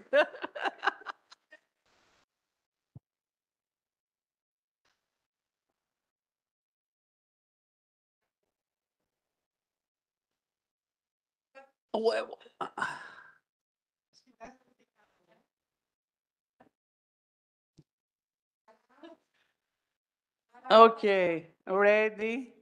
This is a small video from Angeliki, and I think, yes, we...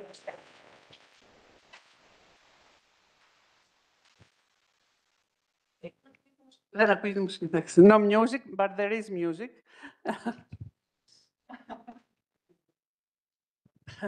Μπορούμε να τραγουδήσουμε. Αυτό το καλύτερο.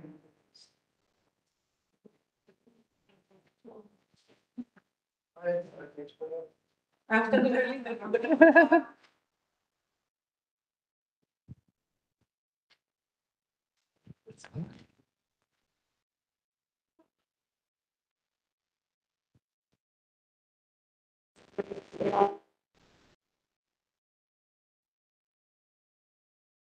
κλείσω εγώ το μικρόφωνο.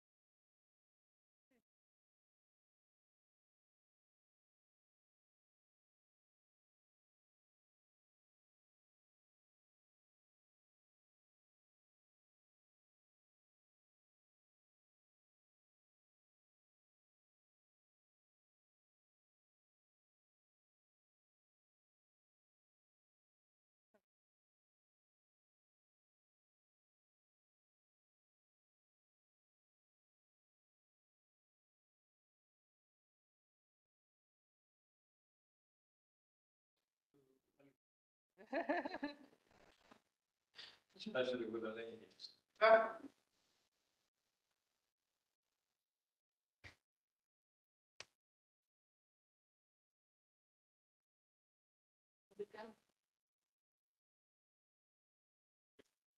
Okay. Λέτε γιατί έχω τα ακουστικά μέσα. Πάλι έχω κλείσει τα ακουστικά μέσα και έχει πάρει τα ακουστικά του. Κλείσει το βίντεο. Το έχω κλείσει. Ναι, βάλε, βάλε. Να είναι αυτό γιατί τώρα μπορώ να πάω μια διαφήμιση. Δεν πειράζει.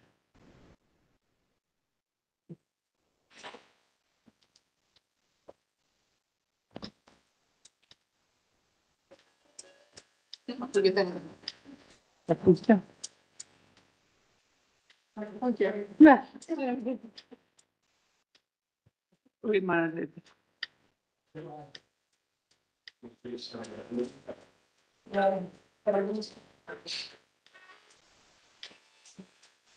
Ωραία.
Next time, live music.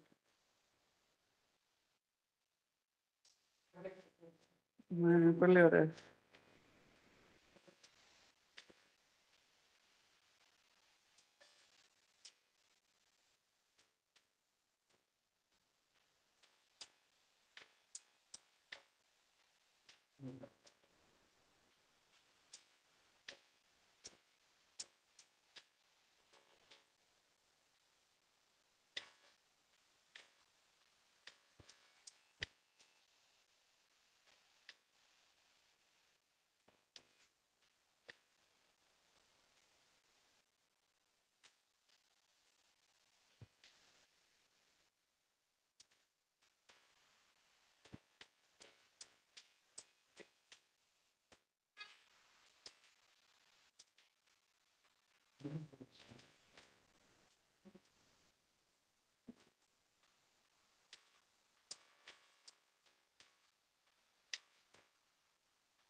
Δεν τελείωσε. Θα θέλεις τίποτα.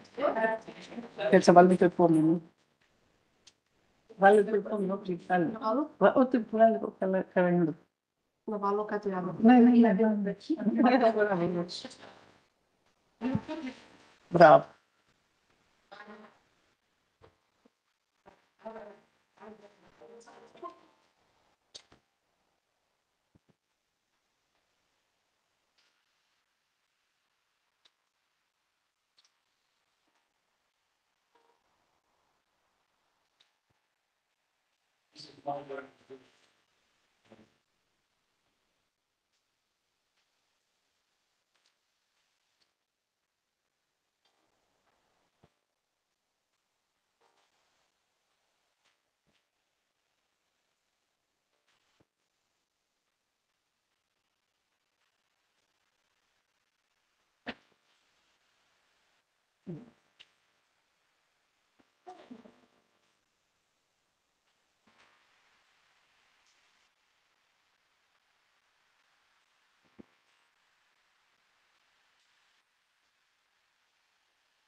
I think it's now.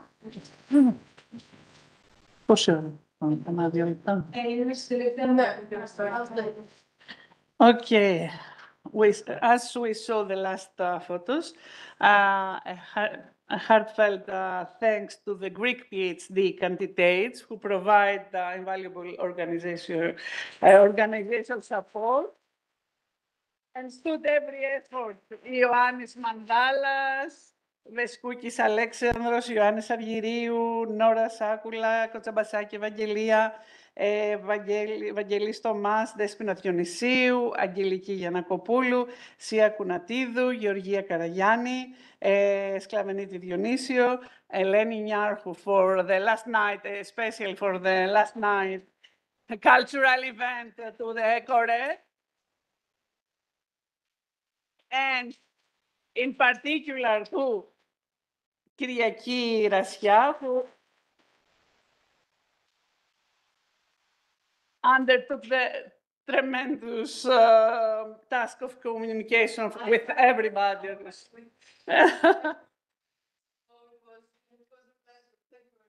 So, hope to see you to the next winter, summer school, whatever. Summer school, I hope so, but the next one.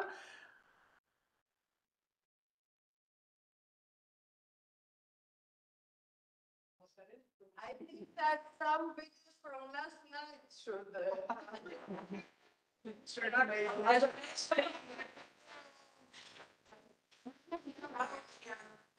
We're going to see all of them.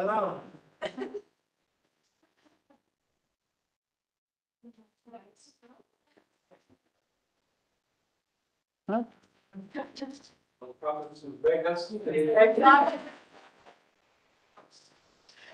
Ξέχασα κανένα, νομίζω. Τη Γιώτα, δεν είπα τη Γιώτα, εντάξει. And the family photo. We'll send, okay, yes. Και θα πει στο YouTube για να μπορούμε να παίρνει ώρα. Αν θέλει το στείλει Θα το ανεβάσουμε, ναι, θα το στείλουμε σε εσάς.